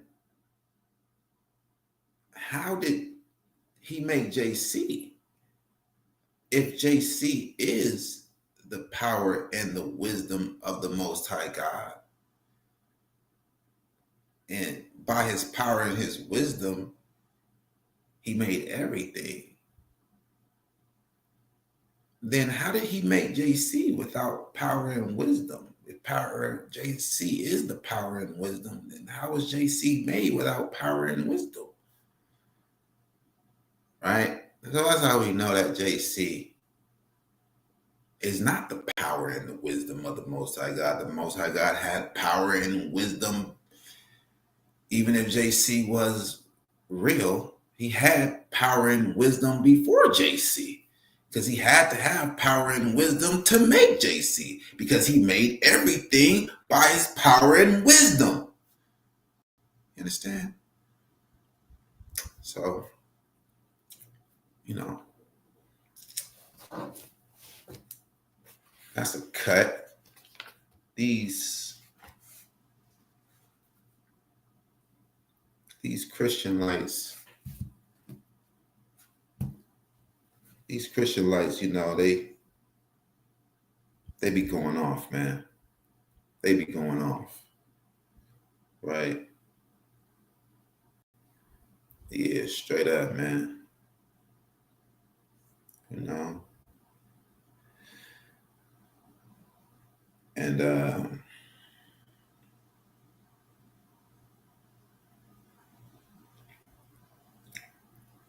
these Christian lights be going off, man. We got to correct them.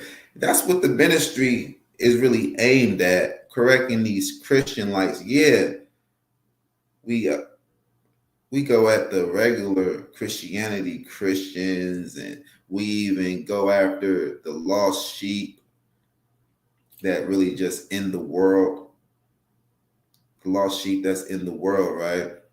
Yeah, we go after them too, but we really are at the tip top. We correct the Christian lights.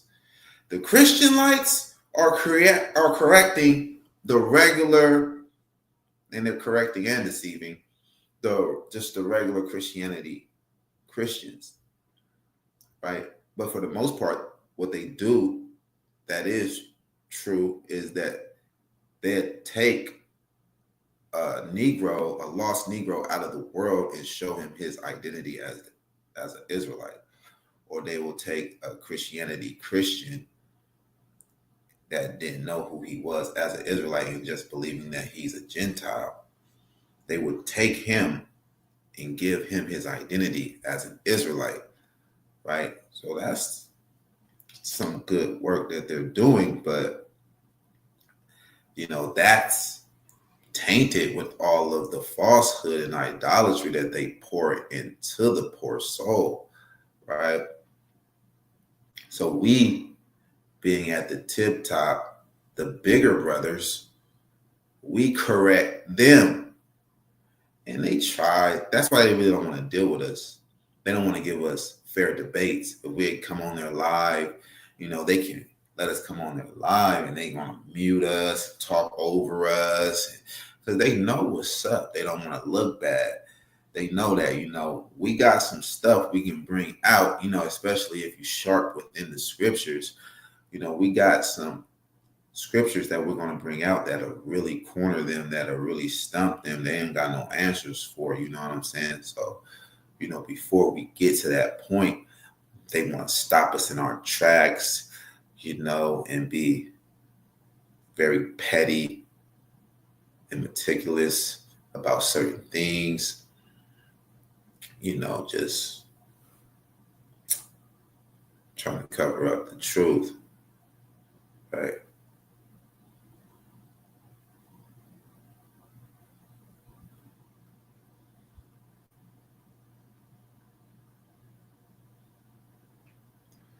So, reading the comments. Yeah.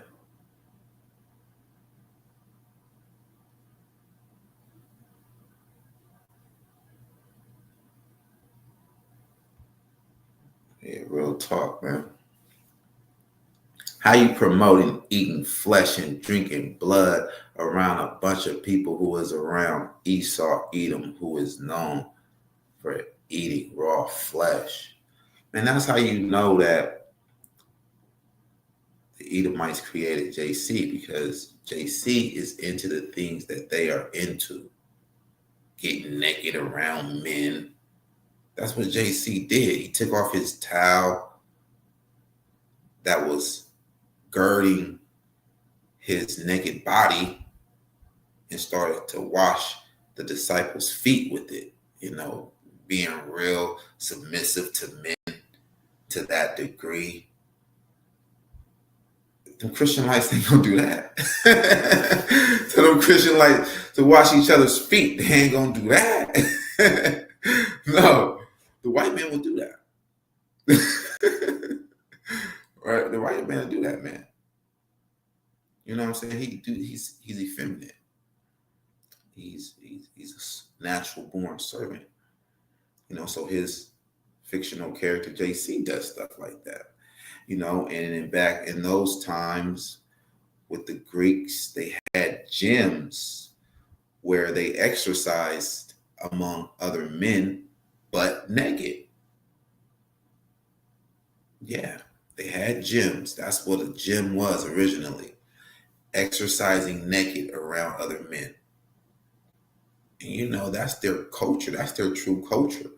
Homosexuality is the white man's culture. That's what he's into. He's sick. He's perverse. He's twisted. He's warped, right? He's mentally ill. He's the damn devil, right? So if he's into drinking blood and eating raw flesh, which he is, and that's just within his culture too. We see that. We see he likes to eat flesh. He likes to drink blood. He eats the meat with the blood still in it. It's not cooked. He likes that, right? Blood rituals in the Illuminati. He is the Illuminati. That's his secret society where they do what? Human sacrifices. He's into human sacrifices. But the Most High God hates human sacrifice. Deuteronomy 12:31. The Most High God hates human sacrifices. We're not into human sacrifices. Deuteronomy 24:16. That's against the law, right? A human sacrifice. But the white man, as he's showing you, that's his culture, right? He likes to eat pork and whatever he wants to eat. So what goes in you do not defile you. He wants you, right?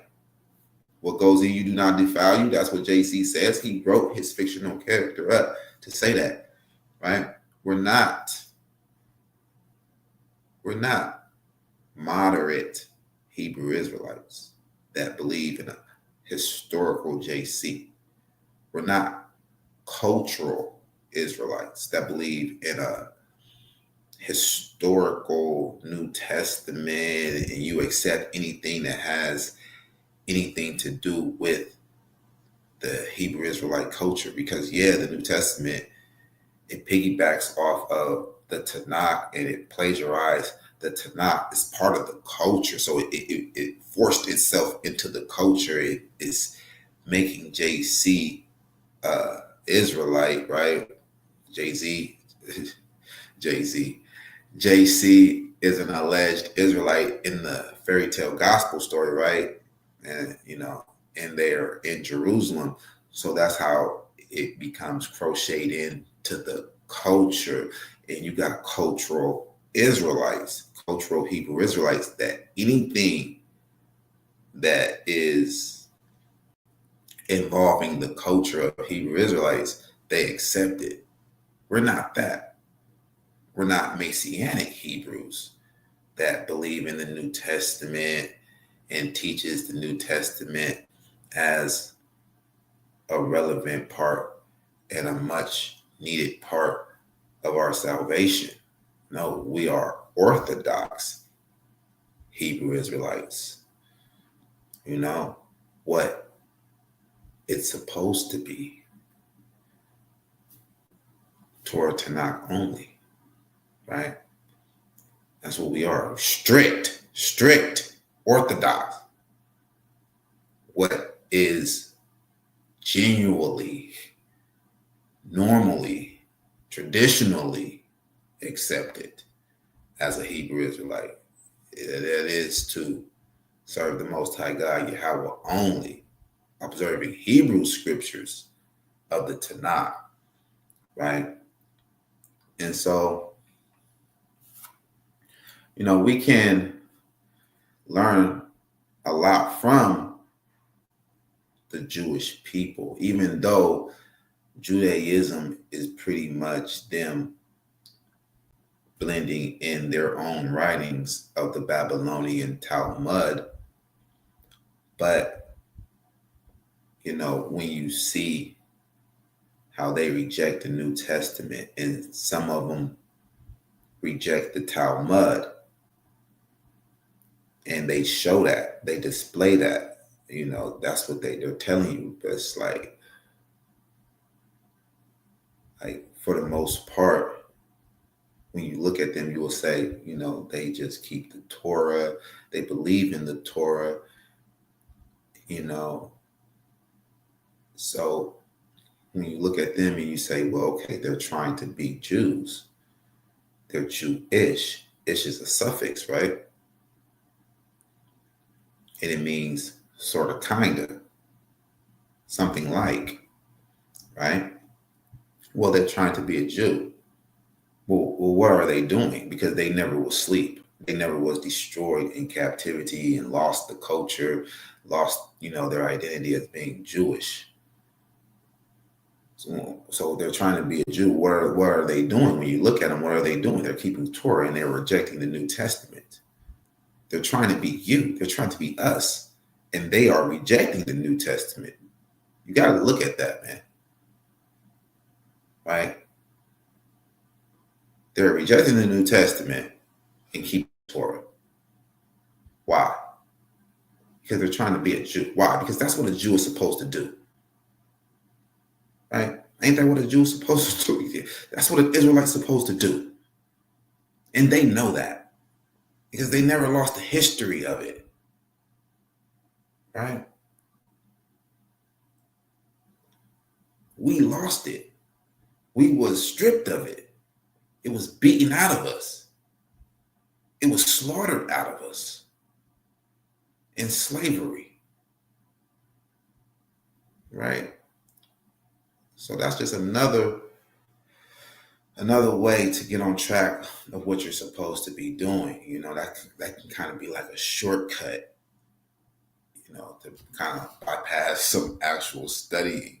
You just look at them and like, okay, they're trying to be us. Okay, well, what they're doing is what we're supposed to be doing. Okay, they're rejecting the New Testament. They're keeping Torah. Okay, all right. And then it's easy to reject their Talmud, because it's so disgusting. That's not us. All of that, 3-year-old stuff. Hey, yo, man, that's not us, for real. You know what I'm saying? Now, Sodomite, he's completely doped out, twacked out on some other stuff, you know what I'm saying? He doesn't count. He's cast out. Saul the Sodomite is cast. He's not us, He might be down with that little kid, getting with little kids and stuff like that, man. You know what I'm saying? That's not us, man. You know what I'm saying? You know what I mean? We actually caught Saul the Sodomite up, man. We caught the crab with a catfish. You know what I'm saying? Yeah, we did that. You know what I'm saying? Yeah, man. Shout out to Zamron too, man, for sharing that video too, man. You know what I'm saying? I think we got like 100 more views because Zamron shared it. Yeah. We're going to keep sharing it. You know what I'm saying? Yeah. This dude was a hypocrite, though. He said that was me. He said, I was doing that. You know what I'm saying? Like, I was with some underage girl, but the girl that he said was underage was in her 30s. And I went to go and prove that. I showed documents, and it's still up. We went to the girl's Facebook page. You can go to her Facebook page, go to her information. It shows her date of birth and everything, man. Bam, bam, bam, bam, bam, bam, bam. I showed y'all the text thread between me and her and everything, man. The dude is lying, man. He's lying, man. Well, why would he do something like that, man? You know what I'm saying? Trying to defame me, falsify my name, trying to sabotage the ministry and all of that, man. Just hating, man. Just hateful, man. And it's like that, man. You got some people that's like that out there, man. Some people in the world, they will hate on you for the material things that you got. And we all know that to be true. You can't have too much money around people that love money. They'll do some snake things for that money, some disloyal things for that money because they love money, they worship money. You know what I'm saying? But in the truth, it's like that too. It's like that too. With the knowledge, with the understanding, you got some people that's jealous of your knowledge and your understanding. They jealous of your relationship with the Most High God. You know, the relationship that the Most High God got with you. The Most High God can be feeding you a lot of knowledge, a lot of information, groundbreaking information, getting a lot of revelations, and they not getting none. And they like, man, you feel me? When they just, instead of just, giving praises to the Most High God that the truth is coming out in one way or another, they jealous, man, and they do some crazy jealous things, man. You know what I'm saying? It's a lot of suckers out there, bro, that fall out with they bros over girls that they ain't even met before, bro. Some suckers that are, you know what I'm saying? I put a poll up, man. You know what I'm saying? And probably some females answered it, but that's a female trait. You see? Then again, that's a female trait.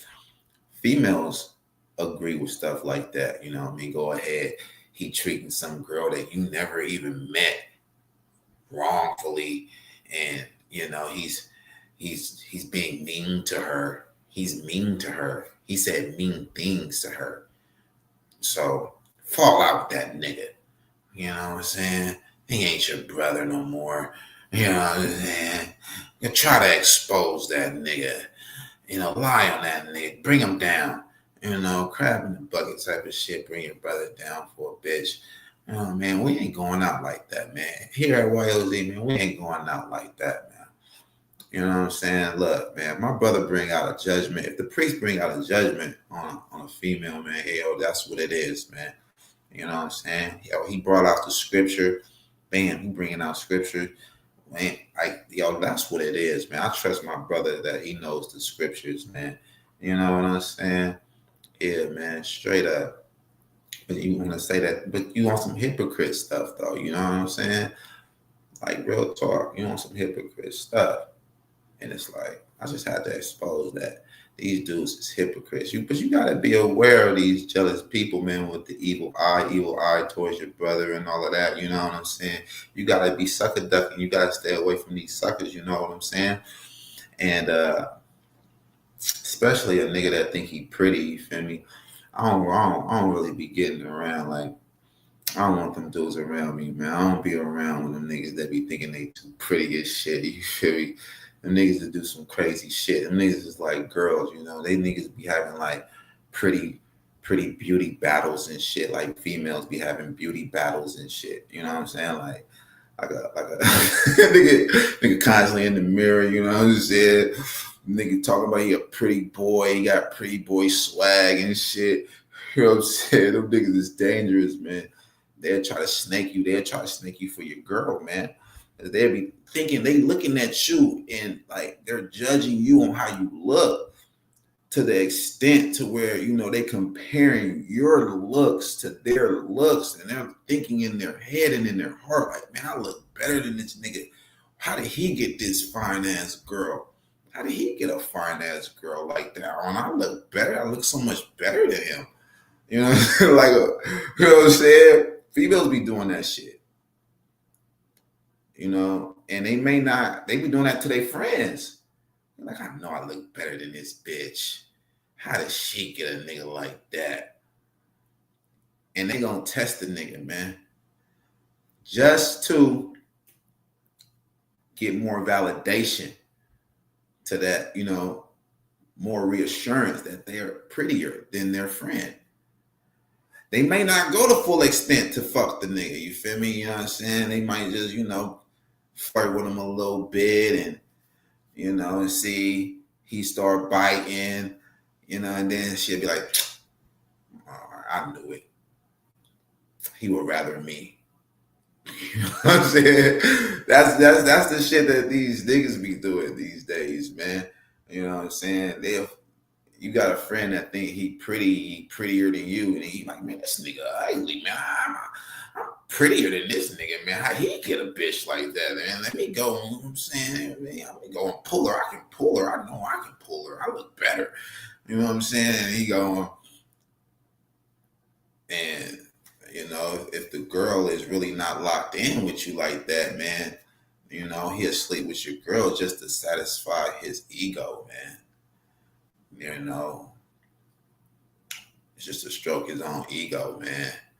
You know, so it's a lot of suckers you gotta be watching out for, man. You know, there's a little suckers playing beauty battles, but man, we the solid over here. We the solid over here. Oh yeah, that even us, huh? That even us scripture. What was that? That was Romans 9. Here is where Paul, who's supposed to be the Hebrew of the Hebrews,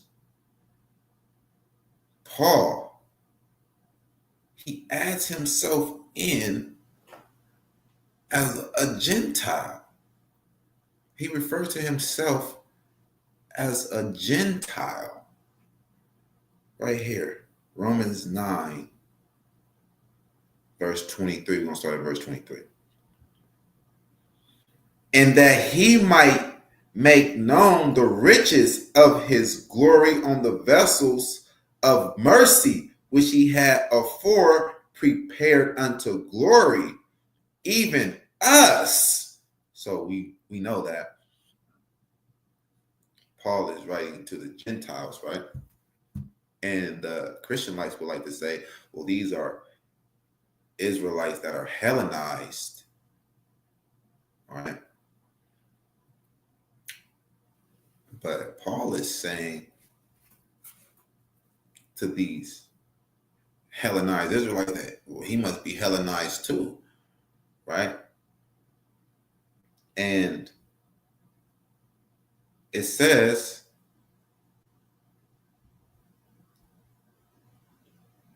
even us, start at 23 again. Start at 23, verse 23. Romans 9, verse 23. And that he might make known the riches of his glory on the vessels of mercy, which he had afore prepared unto glory, even us, whom he has called, not of the Jews only.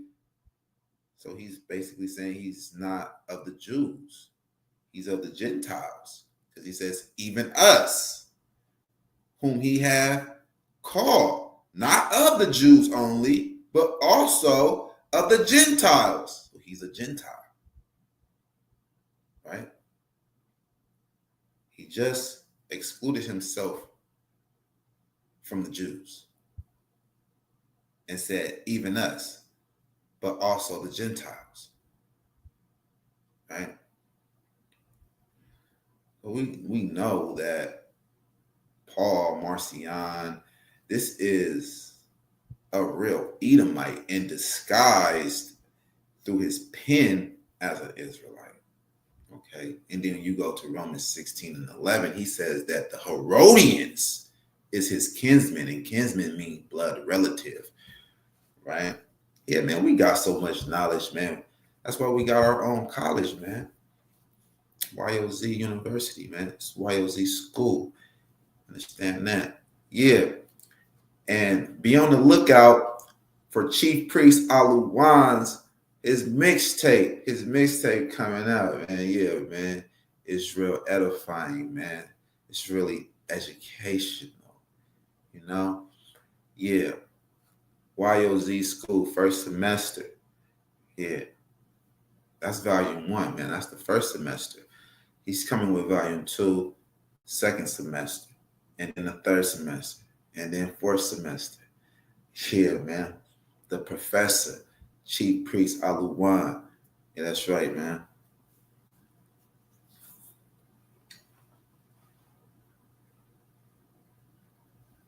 Okay. We have a comment. Son of Israel. Do you believe that the 35% of Black Americans that descend from white men are Israelites or Edomites? That's a good question. That's a good question. I believe that they're biracial, and that according to the scriptures, it's about the blood, man. And a biracial person, they have a choice because they are blood related to their mother. You can't say a person is not blood related to their mother, right? If your mother is an Edomite, a so-called white person, are you blood related to her? And your father is a Israelite, so-called Black person, are you blood related to him? Yeah, you're blood related to your father, and you also are blood related to your mother. So if you're blood related to an Edomite, you're an Edomite. If you're blood related to an Israelite, you're an Israelite, right? So with biracial people, they have a choice that they have to make. They have a choice that they have to make. We accept, in our nation, we accept biracial. We just, restrict them on certain privileges, like entering work in the priesthood. They can't be priests. They can't teach. They can learn, right? They can be among us, right? And we encourage that they mix back in with us, with their children, with someone of pure blood, so we can take care of that problem and we can get them back into the priesthood, back into the congregation, right? So to answer your question, a biracial person has a choice to make. You either riding with us, Israel, so-called Black people, or you can go and ride with your other half. You can go and ride with those Edomites. You can't cleave to both, right? And that's either on either side.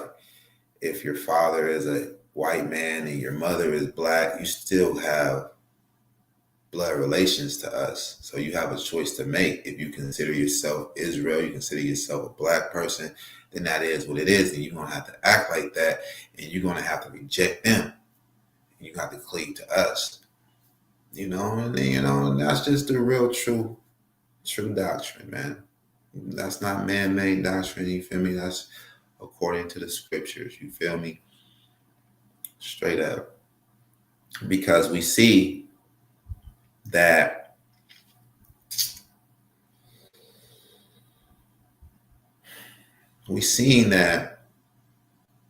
it's not just who your father is that make you who you are, because in the scriptures, it was an Israelite man. He had only daughters. He had no sons. So he gave his Egyptian servant, his male Egyptian servant, to his Israelite daughter to make Israelite sons. Because, they became Israelites because they're cleaving to the culture, and they also have the blood of their mother. And, they're going to mix back in to Israel,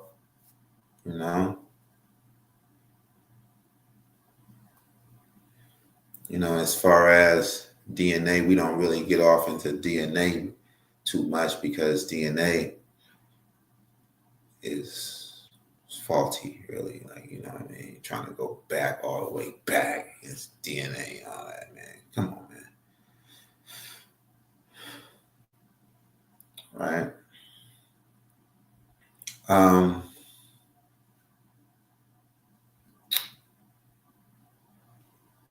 If I can find that. But yeah, we went and covered that. Paul is a Gentile in disguise as an Israelite. We proved that, man. Come on now. Even us. Come on. Even us. You're adding yourself in as a Gentile. You're referring to yourself as a Gentile by saying even us. You're talking to Gentiles. Who's the us? Even us. Right? You're talking to Gentiles. It's not even you. He's writing to Gentiles. Even you, whom he has called.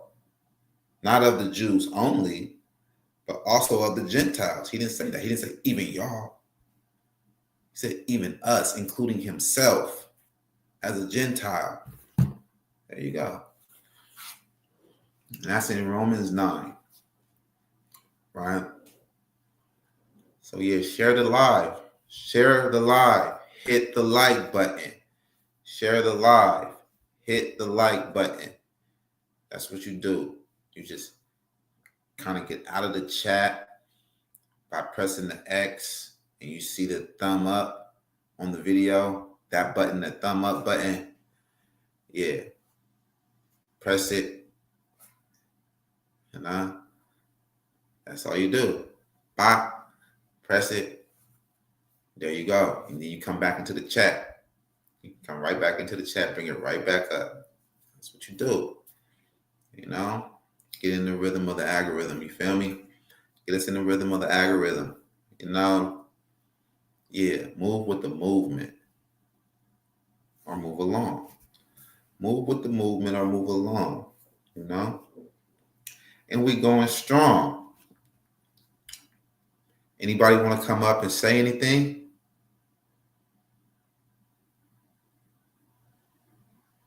Anybody want to come up and say anything?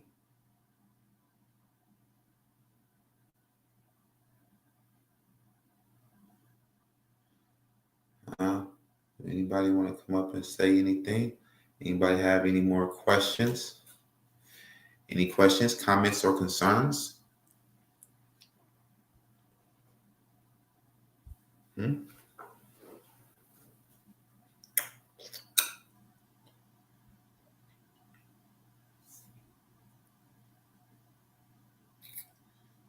Yeah.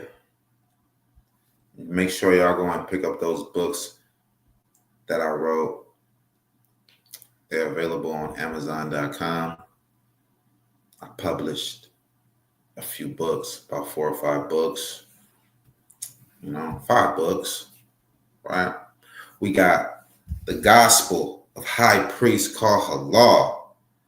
Yeah, we got the Gospel of High Priest called Halal. That book right there. It's about destroying JC and his 13 apostles in the spirit world. Like, right? Yeah. Because, right, Paul is the 13th apostle, right? But in the book, we also destroyed Judas. We run into Judas, run him down. Run down Judas, you feel me? Judas was trying to run game, you know? It's a fictional story like the New Testament, you know? I write fictional books like the New Testament, really to show people it's not hard to write a New Testament. It's not hard. People think like, well, how can someone do that? It's not hard to write a New Testament. It's not hard to write a book, a spiritual book. You got these Hebrew characters in it. It's not hard to do. But the difference is, I'm saying that it's fiction. I'm putting it out there like this is a work of fiction. It's not real. The New Testament is a work of fiction, but they're trying to pass it off as it being real. So there's no deceit on my end. It's just for pure entertainment. People that enjoy things that are Hebrew, people that enjoy things that is of the Israelite culture. You want to be entertained by things that are of the Israelite culture. Fine. That's great. You have much interest in things of the Hebrew culture. I got books that's entertaining, that's interesting. They're fictional books, right? They're fun to read, they're exciting, they're awesome, right? But know that they are fiction. And a lot of times, you know, it's telling you, you know, I make sure that I tell you that it's fiction, you know, right? And I don't use Yahweh's name. Just like in the New Testament, it's fiction. They didn't go as far as using Yahweh's name. You don't find Yahweh's name in the New Testament, right? They're not saying Yahweh said this.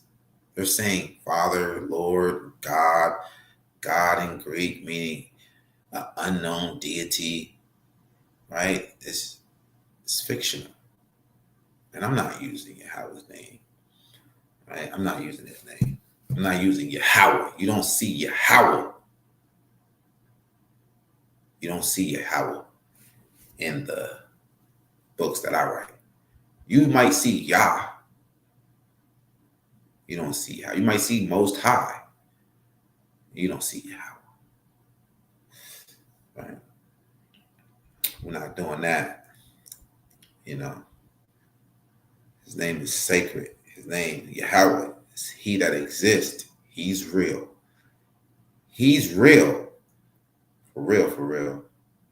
All praises be to our God, Yahweh, and him alone.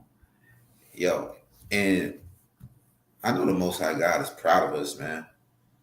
I know that, we give him joy, great pleasure,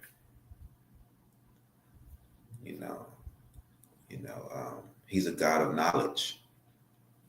We read that in First Samuel. He is the God of knowledge. So us being knowledgeable and having enough knowledge to cut down the New Testament. Like, right? Yeah, Chief Priest Aluwan. Hey, Shalom. How y'all doing, Miss Paka? Shalom. Kahalo. How y'all doing, Yeah, Zimran, the servant, GOZ? What's going on, y'all? Brothers and yeah, sisters. Chief Priest. That's the Chief Priest Aluwan, man. Yeah, my What's brother, going on? Yeah. What's going on? But, just, telling the people about the books that we got. We've got the books on Amazon. I was going to bring up um,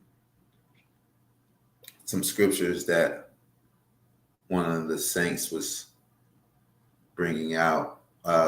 One of the concerns that the saints was having about the biracial thing, and I was going to show, how it was an Israelite. I really forgot his name. I can't think of his name just right off the bat. What they was talking about? Yeah, but is an Israelite in the Tanakh. He had nothing but daughters, and Okay. then he gave his Egyptian servant to his Israelite daughters so that they can have sons. He can have some sons, some grandsons, and his line can be continued on. His line will be continued on Yeah, by so he kept his blood, daughters. yeah, by the blood of his daughters. Right. So it's more so about that Israelite blood, and it's more so about who the child cleaved to, what nation the child cleaved to, that biracial child. What nation is he cleaving to? If he has a African mother and an Israelite father, or if he has an Edomite father and an Israelite mother, who is this child cleaving to? So I was going to pull it up. But if you got something else on any other topic to share with the people, just encourage the people to serve the Most High God, Yahweh only. And, the New Testament is not of us. Yeah.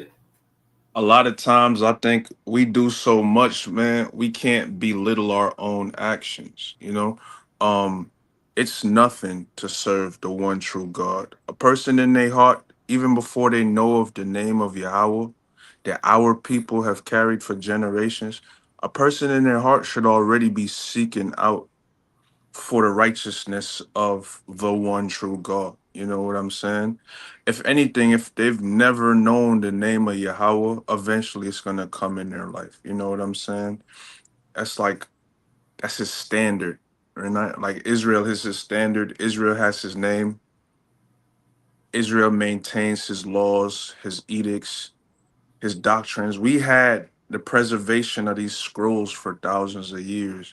So even if we were in our own land, Canaan, and other people are born to different lands and they're like, yo, how did the world come into being?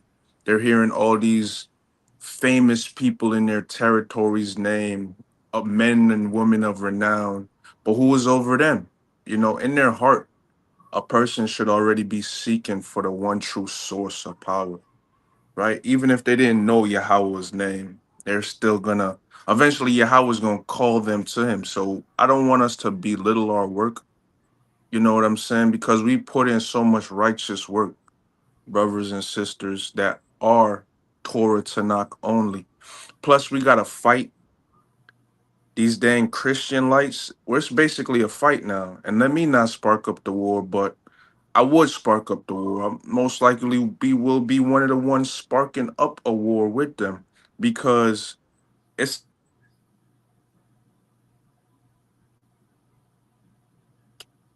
in folly, keeping us in paganism. You're having us try to put our ancient bloodline, our ways, our traditions, our customs next to these new things that have just come up recently. They're not even, well, now they're a couple of generations old, but before, when we were still in our land, before Jerusalem fell in 70 AD, they just came up newly. Esau was in the caves in the cleft of the rock trying to worship the stars of heaven. He was coming out at nighttime because the sun was too bright and hot. He want to see the stars. He the stars is twinkling down on everybody. He's thinking the twinkling is some communication. Now they got Morse code and binary code. Anyway, I'm not going into them details, but he's worshiping the stars of heaven and telling people that they're gods and they come incarnate and his women is there on the freaking beach trying to get impregnated by spirits. Anyway, I'm not gonna go into the details, bro, but we can't be led astray by all these pan pagan, multiple headed deities that have no solid foundation in the rock of our people. They're callous, they're destructive, they have no benefit, they don't do us any good. Why deviate from one set, sure, true, tried force and try to call it different other names? If I was going to go to Ethiopia and you were going to go to Alaska, what's going to combine us still? Our brotherhood, right? Our memories, what we've sat down and ate together, but what is greater and supersedes that? It's it's Yahweh's name. It's the name that we were grown and raised in our father's houses that's going to keep us. No amount of space and time could separate us from Yahweh. You know what I'm saying? This name is the name above all names on the earth. So a lot of times, like I was going to say, I agree with what the brother was saying, son of Israel, check DNA and whatnot. Sure, of course. But what you said was a great buffer. We don't want to portray like we're hateful towards, I call them hybrids and I call them mulattoes, and of course I call them just mixed people, but some of them, their head hasn't sat down properly on their shoulder. Their head is like one of them airhead commercials. They're out in space somewhere floating because of the arrogancy and pride that TV pushes. TV pushes ego, individualism, but yet when it's time to get business done, when the politicians come on, they're all under the banner of America. They're all American all of a sudden, right? Or they're all Caribbean all of a sudden, or they're all freaking British all of a sudden. When their country needs something and want workers, them niggas gotta put their individualism aside. They gotta wake up at 8, 9 in the morning, go to work with a suit and tie on, and they gotta build that corporate computer. You know what I'm saying? So when it comes to what you said about it, I think it's a righteous thing that we are going to be the heads, their heads, and their righteous judges, and they need us around them to see how true men react and counter react and even attack just outside forces and sources, just outside things that don't coincide with what we was raised on. You know what I'm saying? Like, it used to, our days is different than these kids' days. Like, we used to have to sit there and listen to our parents talk. We used to have to take a talking to because we ain't want to get our ass whipped. You know what I'm saying? Today, now, a lot of children, they ain't getting their ass whipped. You know, they're sparing the rod and spoiling the child. And guess what? That child comes out, they're not raised around the village, they're not being grown around the village. They're coming out here like little heathens, little beasts. They think they could talk to anyone any type of way because it's not their parent. And that's what the Torah said. If you spare the rod, that means if you hold back the rod from tearing up this little person booty when they're wrong, and you don't check them or place them back in line, they're gonna come out here like little monstrosities. And Yeah, we see the world like that. We see Edomites. Edomites is born and raised like that. They don't get their ass yeah, whooped. You know what I'm saying? Donald Trump is a yeah, spoiled rich kid with a silver spoon in his mouth. What are we telling Donald Trump anything about our problems and issues for? Our issues and problems for what? Donald Trump don't care. He just gonna check it off on his little statistic book, like, oh, this is good for the city brick. This is not. yeah, I don't, yeah. I He don't don't care what know. these He people don't are know what we saying. go through. He Yeah, actually said that white people are more victims of police brutality than us. They are more so the victims of police brutality than we are. Like, he spin things and twist things and ignore our suffering. Yeah, so he's like you said, he grew up a spoiled brat, a silver spoon, a gold spoon in his mouth. He don't know about our struggles, man. What are we doing asking him for anything? You're right about that. important, high Um, priest. Let me say this, man, brother. Call hello. It's like they have to get programmed and indoctrinated into dealing with everyday people. You know what I'm saying? They're basically like the robot. They're like a cyborg, right? In a way, like he's up in the hills, born in the suburbs in a castle somewhere. All he knows is his father's, his mother's, whatever family is close, and then his maid staff, his servants, the workers, whoever's coming in and out on a regular basis. When he comes around us, the mass majority, and they mostly look like us, they're highly melanated. It's either they're Hebrews or they're Spanish, because I'm in New York City, you know what I'm saying? So I got a big Spanish Latin community. For the most part, I see it's mostly black Spanish, but there's like white Spanish too, and then there's the hybrid, then there's the mix, right? So it's a lot of us, then it's like the Latins, then it's the whites. And when they have that argument about the poor whites versus rich whites, and poor whites can get down with black people, man, that's where Donald Trump trying to come in. He heard something like that on Twitter. He seen something like that on Twitter. His programming flicked up like, oh, we could weaponize this. We could use this to our benefit. You know what I'm saying? Just trying to worm and snake his way in there. That's how I look at it. So when you were saying that if there's anything else to be said that you want to add on to the scripture about just bringing on the mixed people and whatnot, sure, but there's a lot of time in your life that you're gonna have to repent for with Yahweh. Because Yahweh's spirit got to supersedes man's spirit because Yahweh will know and see things and deceitful on. So if they're trying to come in, we're gonna do it like what's that law? I think it's Exodus chapter 22 or Exodus chapter 21. It's like there's one law for the native born as well as the sojourner. So if a stranger come and say, "Yo, can we live with y'all, man? We like how y'all carry yourselves. We like y'all garments. We like what y'all talk about. When y'all talk, it rings in our ears like beautiful music. Can we stay with y'all? We don't want to go back out to the wilderness. We don't want to go back out to Assyria or Persia or Babylon. Like, but you have to do these laws, man. These laws have to become what you are. Like, these laws have to become your mindset. You know what I'm saying? Because I remember just learning the laws and I was slipping, right? You really got to study Torah, bro. You really got to study the Torah and the Tanakh because it's a diligence thing. Like, you really have to, like, astute your soul to attune to the spirit that Yahweh has made in the earth straight up, because you can't just be like, oh, I'm an Israelite now, or I'm a Gentile and I want to be righteous and I want to live on with the Israelites in a righteous kingdom where justice is served. You know, I'm serious, where justice is served and the bad guy don't get away for 20, 50 years. Then 50 years down the line, we hearing that this nigga was poisoning the water supply somewhere.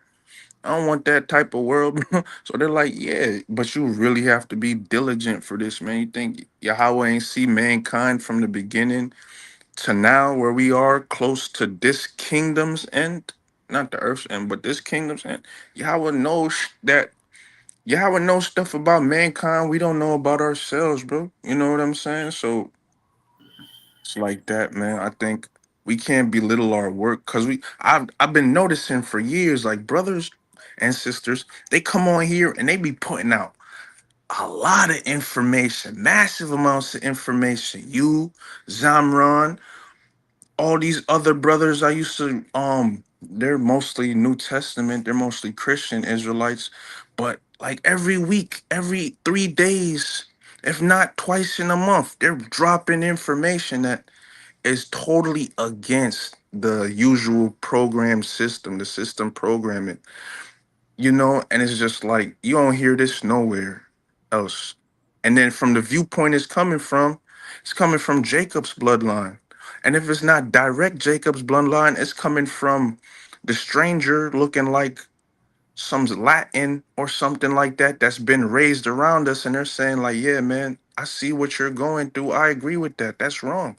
Why they not talking about this in the news? They're putting this story up there instead of putting this story up here, and this story affect everybody else, and this shit ain't nothing." You know what I'm saying? So yeah, I think it's a real serious thing that we have to do is just be diligent in the Torah.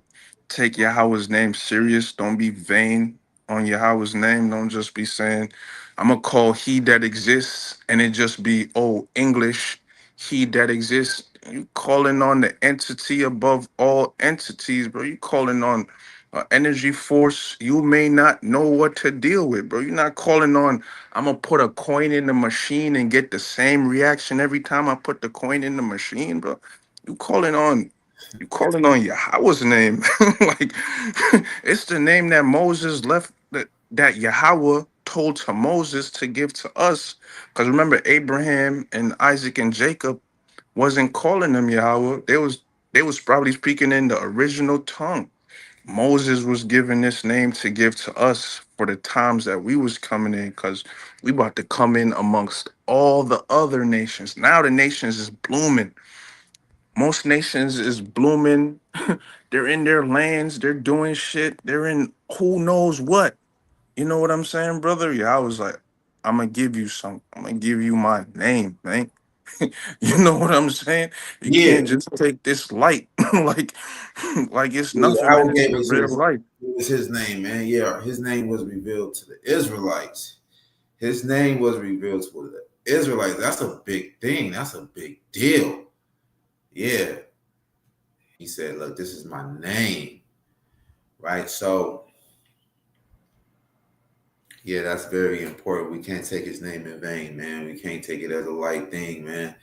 If you're going to make a vow to the Most High God to do something, make sure that you do it. Be upright, stay solid, stand on solid principles, and stay stumped down for the Most High God and His laws, man. You know, um, regarding the biracial thing, here's the scripture for when a man gave his male Egyptian servant to his Israelite daughters so that he can have, his bloodline continue on and he can have some sons. This is First Chronicles chapter 2, verse 34. Now, Sheshan had no sons, but daughters. And Sheshan had a servant, an Egyptian, whose name was Jarha. And Sheshan gave his daughter to Jarha, his servant, to wife, and she bare him Ate. And Ate begat Nathan. I think that's Nathan the prophet. Mm. And Nathan begat Zabad. And Zabad begat Ephlah. And Ephlah begat Obed. And so on and so on. And there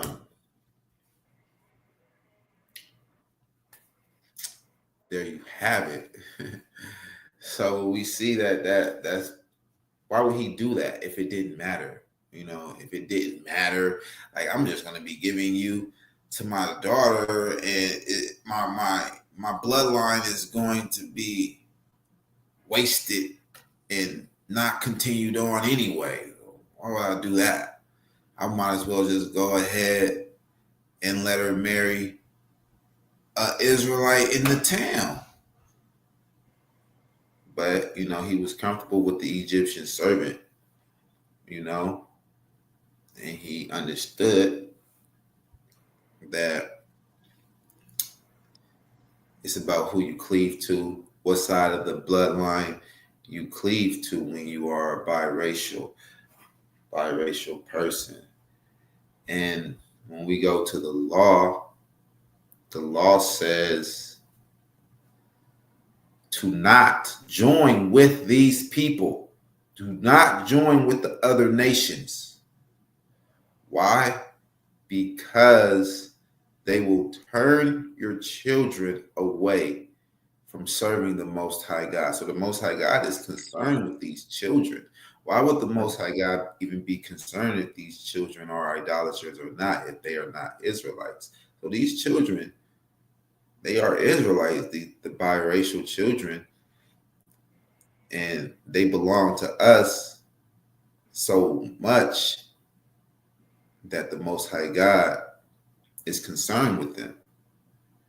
And the Most High God is concerned with them so much to where he says that if they do fall into idolatry, it's your fault, and the Most High God is going to destroy you for that. You that had the child with the other nation, right? So,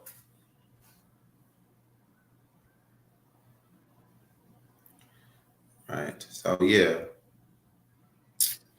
we're going to be picking up, building up when we go street preach, man. We're going to be willing people in. Yeah. I'm all about that, bro. I got to reserve energy and package and shells to spring Man, forth. we're not gonna reveal too much to the people, man, of our plans. We're not gonna reveal too much. We live, man. You know what I'm saying? We're not going, just That's know great. that It's great to plant the seed. We are in the process of street preaching, man. Going forth with the YOZ street ministry, man. Some things we gotta take care of first. But yeah, it's in the plans. And we're gonna build, we're gonna be willing people in, we're gonna will people in fast. And we're gonna be kicking people out too, just as fast if they not really zealous, you feel me? And and if they're not really zealous, you gotta kick them up. They're not right, really for the whole yeah, long run. Like just for some little piece of shine, like, but $10,000 is not more than $1 trillion. You know what I'm saying? So it Yeah, man, you ain't gotta stand that on hard to solid figure out. principles, man. Yeah. And all Yeah. praises be to the Most High God for linking me up with this brother right here, man, Aluwan, man. Yeah, man. All praises be to the Most High God. Yo, Shalom. Oh, hello, man. Yeah, Yahweh alone be praised, man, because He know where to fit pieces that's been separated from thousands of years of land, space, and time back to each other. You know what I'm saying? Shout out to GOZ. You know, shout out to all Old Testament only, Torah, Tanakh only classes and studies. We That not teach dealing with the the Greeks and the laws, Romans, right? And do the law. that do the laws, exactly. Not those people like Saul the Sodomite, you feel me? And, it kind of hit me to the heart because, he probably didn't know my plans. I had him in my plans too. And it's Mhm. like, I was thinking, I was really having these thoughts, and Yahweh is my witness. Like, yo, if I ever come up, you know, this is gonna be my right hand right here, sort of sodomite. You know what I'm saying? Mazataza. I'm like, this is gonna be my right hand right here. I'm gonna make him rich. I'm gonna make him rich, bro. Like, he ain't gotta do nothing. He's just Mhm. my friend. He's just my brother.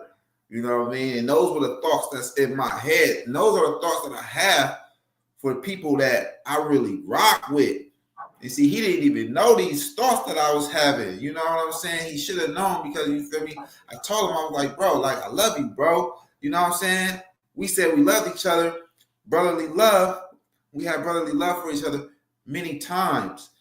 And then a dude snaked me over old stank ass, ratchet ass bitch that he ain't even know. A girl that I was courting, he ain't even had nothing to do with. He ain't even know her. And it was just like, okay, that was your opportunity to strike me because you always was jealous of the knowledge that I had, the position that I had, and Lord knows what else he was going through, battling, dealing with within his own heart. But yeah, man, praises be to the Most High God for sending me this righteous brother right here, Chief Priest Aluwan, sincere brother right here, man, real mighty, man, Serious, real stop serious. down for the Most High It's only God. one God, man. It's only one God. Yahweh is the name, straight up. And we strive to do what pleases Him in the term and understanding that we can understand as flesh beings. We strive to do what's right by His standards. You know, we know it's a lot of tests and stressors and panic rooms here in this realm, right? And we know that there's a force opposite than what Yahweh wants us to do. And we always perplexed, like, how are these people still carrying on, acting like they're fine? They're lying. They're sickly. They're daft. They're dumb. They're blind. You know, Real talk. they don't excel in life. Their whole goal is to make you believe they are, or try to attempt to trick up your senses. You know what I'm saying? But how we're not letting it stand yet. It took us this long to this point right here, right? That's funny how my fingers went right into the YOZ symbol. It took us this long to get to this point right here to where people is actually opening their Bibles. You know what I'm saying? They're really studying it and connecting the dots and saying, oh, snap. You know what? We're the only people that fit this book right here. This book is thousands of years old. This book is older than Christopher Columbus coming and discovering America.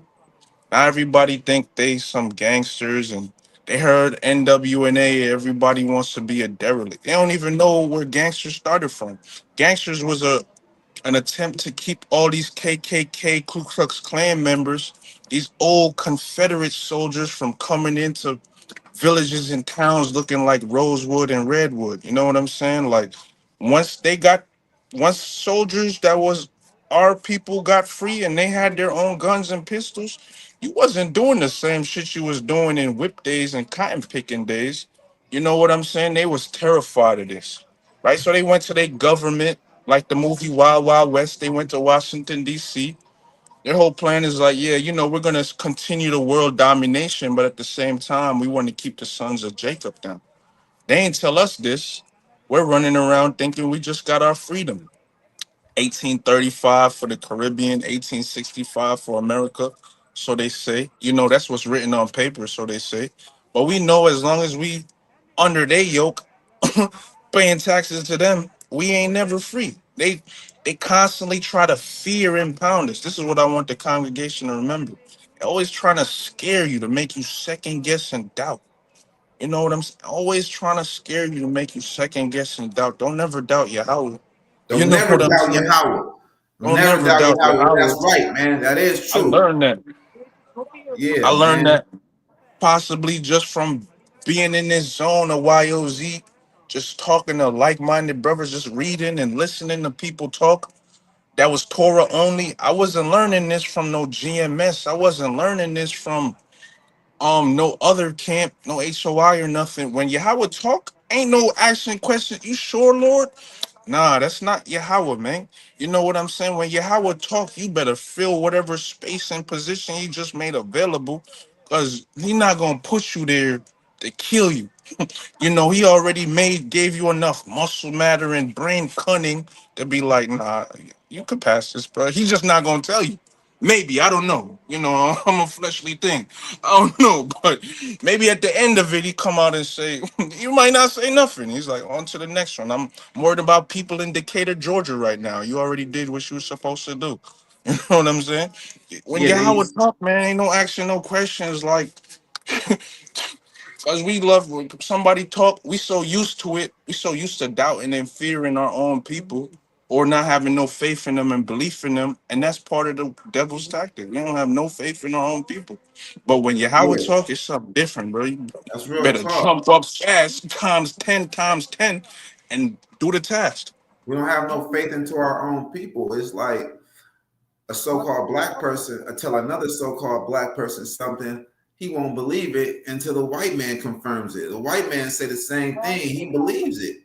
You know what I mean? We got this whole Stockholm syndrome thing going, and we're destroyed.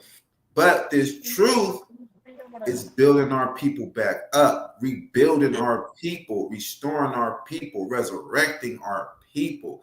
The real true word of the Most High God. Mm. All praises be to the Most High God, Yahweh God. Let's answer this question of Boogle Bear. That's a funny name, man. Boogle Bear. All right, so I got it right here, man. We're in Judges 11, and we're going to start at verse 30. His question was, Boogle Bear question was, just a question. I'm struggling with this one. Did Jatha sacrifice his daughter?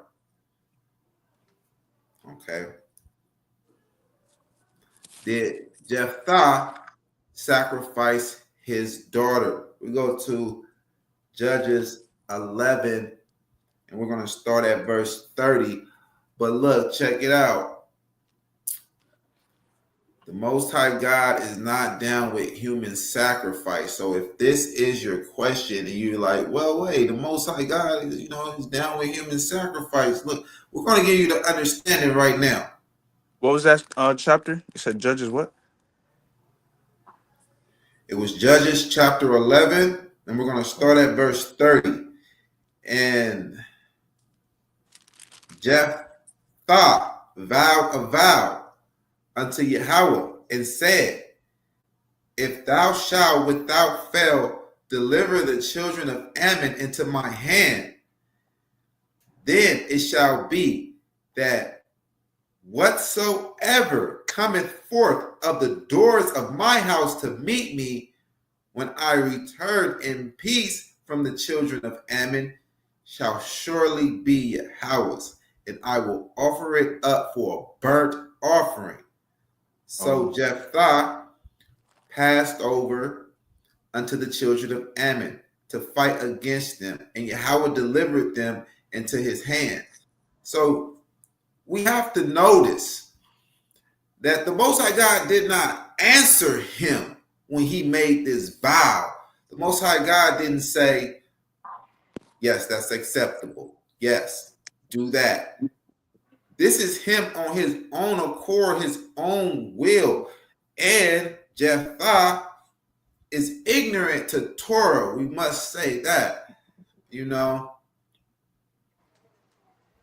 right?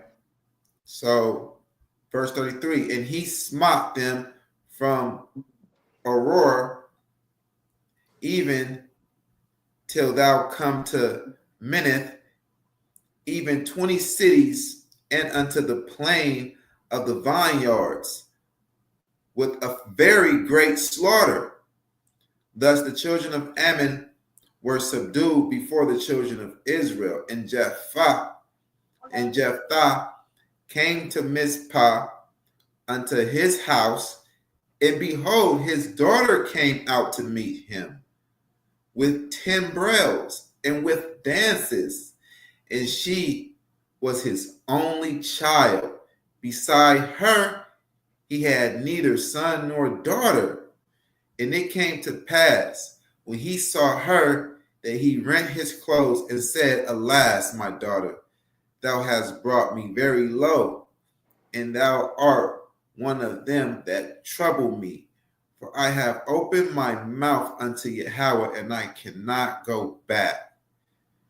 And she said unto him, My father, if thou hast opened thy mouth unto Yahweh, do to me according to that which has proceeded out of your mouth. For as much as Yahweh has taken vengeance for you of your enemies, even the children of Ammon. And she said unto her father, Let this thing be done for me. Let me alone 2 months, that I may go up and down upon the mountains and bewail my virginity, I and my fellows. And he said, Go. And he sent her away for 2 months.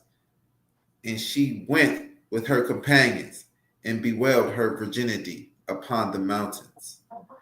And it came to pass at the end of the 2 months that she returned unto her father, who did with her according to his vow, which he had vowed.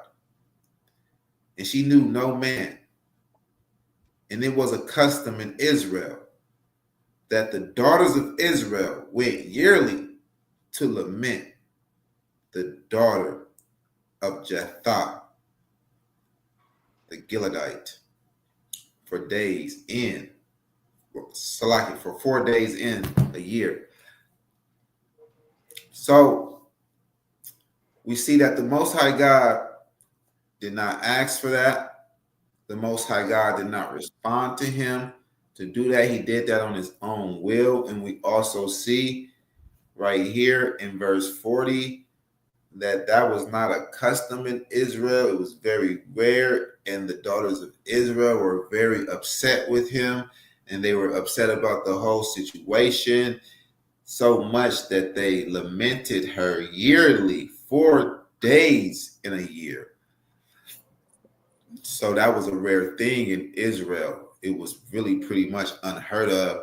The daughters of Zion, the daughters of Israel, they cussing, hooping and hollering and fussing, calling him all kind of bitch ass niggas, you feel me? Like, this nigga don't know the scriptures. Why he do that to that girl? He don't know the scriptures, and they crying, you know what I'm saying? So yeah, he sacrificed his daughter, but Yahweh didn't ask for it, and it don't say that Yahweh accepted it either. It was just something that happened. This is a history book, and that made the history book because, for one, he was a savior, a mighty man of war in Israel, and for two, that was just such a rare occurrence. That was like a rare thing to happen in our nation. Like, right? So that answered your question. Yahweh did not accept that sacrifice. But, Yahweh, he tests men. He be testing men. And he will be punished for that.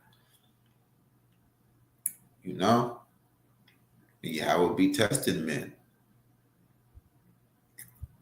Right? So,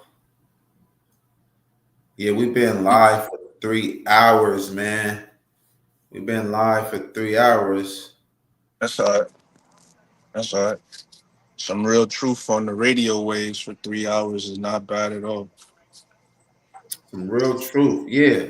Clearing up some things, bringing some edification to our people, giving them that Zealot electricity, giving them that Zealot food, you know. Become a zealot. Stay zealous for the Most High God. Stay stumped down for the Most High God and his laws. Keep the law, statutes, and commandments. It's very important that we do that. That's a part of our salvation. Let's read that. All right. We're going to go to Deuteronomy 30. We're going to start at Deuteronomy 30. All right.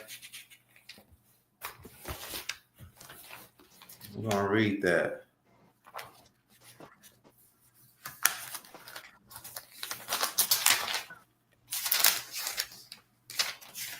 Deuteronomy 30. We're going to start at verse 1. This is what we must do. We have to keep the law, statutes, and commandments in order for us to go back home.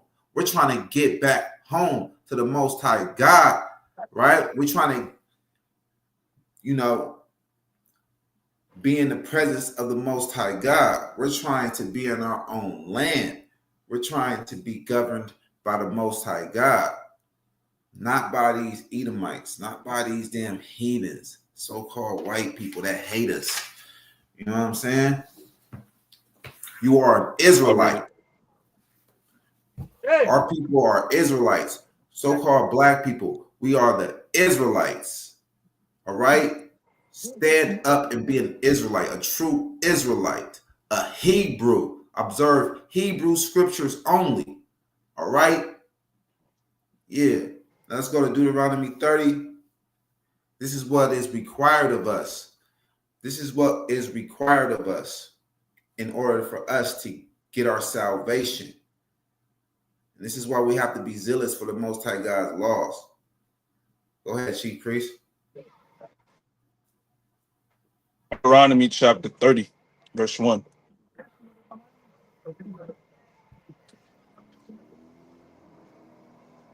Hey, can you hear me? Yeah, It I hear just looked like you. it cut up. Yeah, it was All cutting right, out, cool. but yeah, I can hear you though. This is Deuteronomy chapter 30, verse 1. And it shall come to pass when all these things are come upon thee, the blessing and the curse, which I have set before thee, and thou shalt call them to mind among all the nations, whither Yahweh thy God has driven thee, and shall return unto Yahweh thy God, and shall obey his voice according to all that I command thee this day, Yeah, thou and thy children with all thine heart and with all thy soul. there we Thou, go. Right there. That's what we want. It says, verse 2, and shall return unto Yahweh your God, and shall obey his voice according to all that I command you this day, according to the commandments. That's how you obey the Most High God's voice, these commandments. That's his words. The commandments is his word. The right, commandments is his voice. We must right. obey the commandments, right? Like it says in verse 1, and it shall come to pass when all these things are come upon thee, the blessing and the curse which I have set before you, and shall call them to mind among the nations. We are calling these things to mind among the nations. The curses, this is a fulfilled prophecy, right? But it's only halfway fulfilled. Yes, we are calling the curses to mind, and that is causing us to remember ourselves as the Hebrew Israelites, as the people of the book. But we also, among these nations, we must obey his voice. We must obey his commandments. That means keep the law, statutes, and commandments in captivity. Understand that. And that's how we get salvation. That's how we get deliverance. We will be rescued from up out of this captivity. Continue to read, my brother. All right, and this is verse 3. So this is Deuteronomy chapter 30, verse 3. That then Yahweh, thy God, will turn thy captivity. Yeah, And there have you go, right there. Then Yahweh will turn our captivity. Nah, just sit around and just know that you're an Israelite, but not do what's required of the Israelites. No, you just action. sit around. There's nothing that we can do. We're in captivity. We can't keep the commandments. It's not illegal to keep the commandments. We must be established as the priesthood right here. You feel me? We must fight for these laws. No, Right. the heathen We're gonna are fight. oppressors. They did not make it illegal to keep the laws of God here in this land. Right? We got the book. We can keep the commandments. They're not running in with the FBI and guns blazing on your Passover day. Hey, that's extreme. Right? It's not illegal. Hey, we ain't gonna It's deal not with illegal. that. We ain't gonna deal with that, bro. No way. Right? You know what I'm saying? Are they kicking down my door? Oh, he's teaching to keep the commandments. They kicking down my door right now, you feel me, and arresting me and throwing me in jail. He You know, tried to keep in me in federal jail prison longer than because I'm usual, on man. here live, showing my face, teaching the law, statutes, and commandments, Yeah. teaching the children of Israel that we got to keep the law, statutes, and commandments. Am I being raided? Am I being busted? Is my door being busted in? Am I being indicted? No. It's perfectly legal, but it's what we have to do. They may try to make it illegal. You feel me? It can be a famine of the word. It may be a famine of the word, like up in this land. It will be, you know, and it has been talks, especially now that we're waking up. You know, they're trying to ban the Bible, but those days are not here yet. You know what I'm saying? And, you know, but what we see in the scriptures is that we have to keep the commandments in captivity in order to come out of captivity. It's just said it. It's not what I'm saying. Okay, well, Israel's trying to be mean to me, telling me I gotta keep the commandments. Yeah. I'm not trying to be mean to you, man. I'm trying to help the nation. That's Keep not the mean. commandments. That's education. This is education, man. This is edification. Yeah, continue to read. All right, so this is verse 3 still, and this is the second stanza in verse 3. And have compassion upon thee, right? So that then Yahweh thy God will turn thy captivity and have compassion upon thee, and will return and gather thee from all nations, from all the nations, whither Yahweh thy God has scattered thee. It If tells you right there. We got the recipe.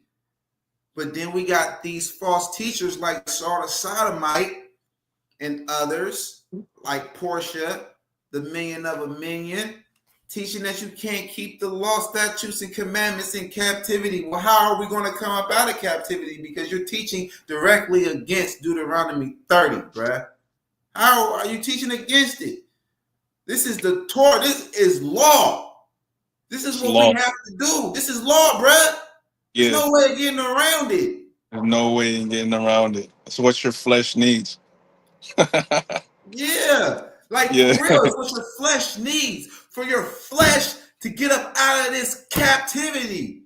And your flesh can be literally in physical form in your own land. There's nothing else that worked. We tried everything. Look, we tried to just sit around. Way before we was waking up, way before the internet. We was just sitting around not keeping the laws. We was in the Christian church and they was feeding us all of this bull spit that the laws and statutes, it was all done away with and it didn't matter. But where was our rescue? Where was our deliverance? Where was our salvation? When we was in the Black Panthers, we wasn't keeping commandments. You know, we wasn't keeping Torah. You know what I'm saying? Straight just militant might is not going to do it either.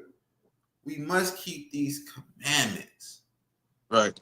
It served the Most High God Yahweh only. When have our people did that? When have our people came together and did that? We're always trying to unite under something else, under another banner other than, Yahweh only. We're always trying to unite under some other banner. Idol Shai, Yahweh Shai, One West, teaching the New Testament. Well, we never tried this. We never tried to just serve the Most High God, Yahweh alone, keeping his commandments, calling on his name alone. Like gather together in great numbers and do that. The Most High God says that's why we're not delivered. He says, call on the gods that you worship to save you in your time of trouble and in your tribulation. Call on them gods. Call on JC. Where's JC at? He has all of the power in heaven and in earth according to the New Testament, Matthew 28 and 18, right? It's his call. Where's he at? He loves you so much.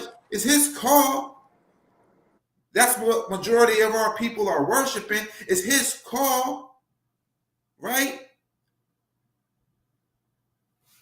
Because it's his call. If it's Matthew 28 and 18, all power in heaven and in earth was given unto JC. It's his call, right? So when are we going to do this? When are we going to do this? Verse 3. That then Yahweh, your God, will turn your captivity. You start at verse 1 again. This is important, man. Deuteronomy 30 and 1. And it shall come to pass when all these things are come upon you. The blessings happen first with our people. You know what I'm saying? These curses came. And the curses, which I have set before you, and thou shalt call them to mind among all the nations, where the Yahweh your God has driven thee. So we were driven to nations, right? We were driven to nations, right? This is not the land of Israel. America is not the land of Israel. We were driven to another nation. We were scattered to another nation. Understand that? And shall return unto Yahweh your God, and shall obey his voice according to all that I command, the commandments, according to all that I command you this day, you and your children, with all your heart and with all your soul. You got to really be into it. You got to really be stumped down with all of your heart and with all of your soul. You cannot be moved to the left or to the right. You have to be a zealot with all of your might and with all of your soul, right? With all of your heart and with all of your soul, man. You got to be serious about this. This is serious. That then Yahweh your God will turn your captivity. Once you are obeying the commandments, you are obeying his voice, and have compassion on you. There is no compassion on you if you're not keeping the commandments. That's why the Most High God did what he did with Saul. And Saul, he's not progressing, right? But you see why we moving forward, right? You teaching against the Torah. How are you a Torah teacher? You don't teach the Torah. You're teaching against the Torah. The Torah is laws. But you're saying that we can't keep the laws, but you're a Torah teacher. The fuck? Kill this guy, man. You know what I'm saying? Real talk, man. Most High God, kill this guy. Kill Saul the Sodomite, man. Kill Saul the Sodomite, this damn Sodomite. But then again, he already killed him, man. He's a dead man walking. Embarrassed him. Embarrassed this guy, man. Right? exposed him, that then Yahweh, your God, will turn your captivity and have compassion upon you, and will return and gather you from all the nations, whither Yahweh, your God, has scattered you, if any of your be driven out unto the outmost parts of heaven. From there will Yahweh your God gather you, and from there will he fetch thee. Woo! So keeping these commandments is very powerful, right? And Yahweh your God will bring you into the land which your fathers possessed, and thou shalt possess it, and he will do you good and multiply you above your fathers. Riches has increased, right? So that's a lot. Keeping the commandments brings blessings. That's right. Keeping the commandments brings blessings. That's what this is telling you. Blessings, real true blessings, like the blessings that we read about in Deuteronomy 28, the blessings of being in our own land, right? And Yahweh thy God, right? Verse 6, and Yahweh your God will circumcise your heart and the heart of your seed to love Yahweh your God with all your heart and with all your soul, that thou mayest live. So when we go back to the land, the Most High God is going to give us a mind of understanding, to where, you know, we have that understanding to never go astray, because knowledge has increased. We'll know to stay away from idols and all of that. Verse 7, and here's the most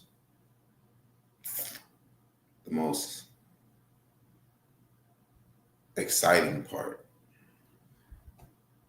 And Yahweh your God will put all these curses upon your enemies and on them that hate thee, which persecuted thee. Right? So if we don't keep his commandments, then we will never see the fall of our oppressors, those that hate us, those that persecuted us. We will never have their necks. We will never have their necks under our boots. Right? You see what keeping the commandments do? It gives us rewards, blessings, slaves. We're going to have slaves.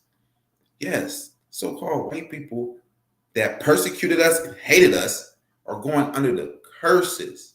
Yes, this is about us. Can't you see it mirroring us, our whole history and our whole present situation, our whole identity on the earth? It's about us, right? So, you know, we're going to do this again. We're going to do this again. Yahweh willing. Tomorrow we'll be back. Yahweh willing. We'll be back, you know, and we'll get up into these scriptures, you know. And if it's any questions, comments, or concerns, bring them out right now, because we are about to close it out, right? This has been the Holy Tabernacle. You know what, man, I was really close last year. I was sitting down somewhere, you know. If you know me, then you know me, you feel me? If you've been really paying attention, you've been following me, and you know, yeah, I was sitting down last year, and I was confined. I had a lot of time to think and a lot of time to really just map things out and focus. But I got real close. I was really pondering it. I got real close to changing the name of YOZ to the Holy Tabernacle, man. You know, because a lot of people, you know, they take offense to the Zealot. They shy away from the Zealot name, and they think that because it's associated with violence, but great zeal and righteous violence, though, in fighting our oppressors. But I got close to changing it to the Holy Tabernacle of Israel, to let it be known that we are about peace. We are about holiness. We're not just aggressive,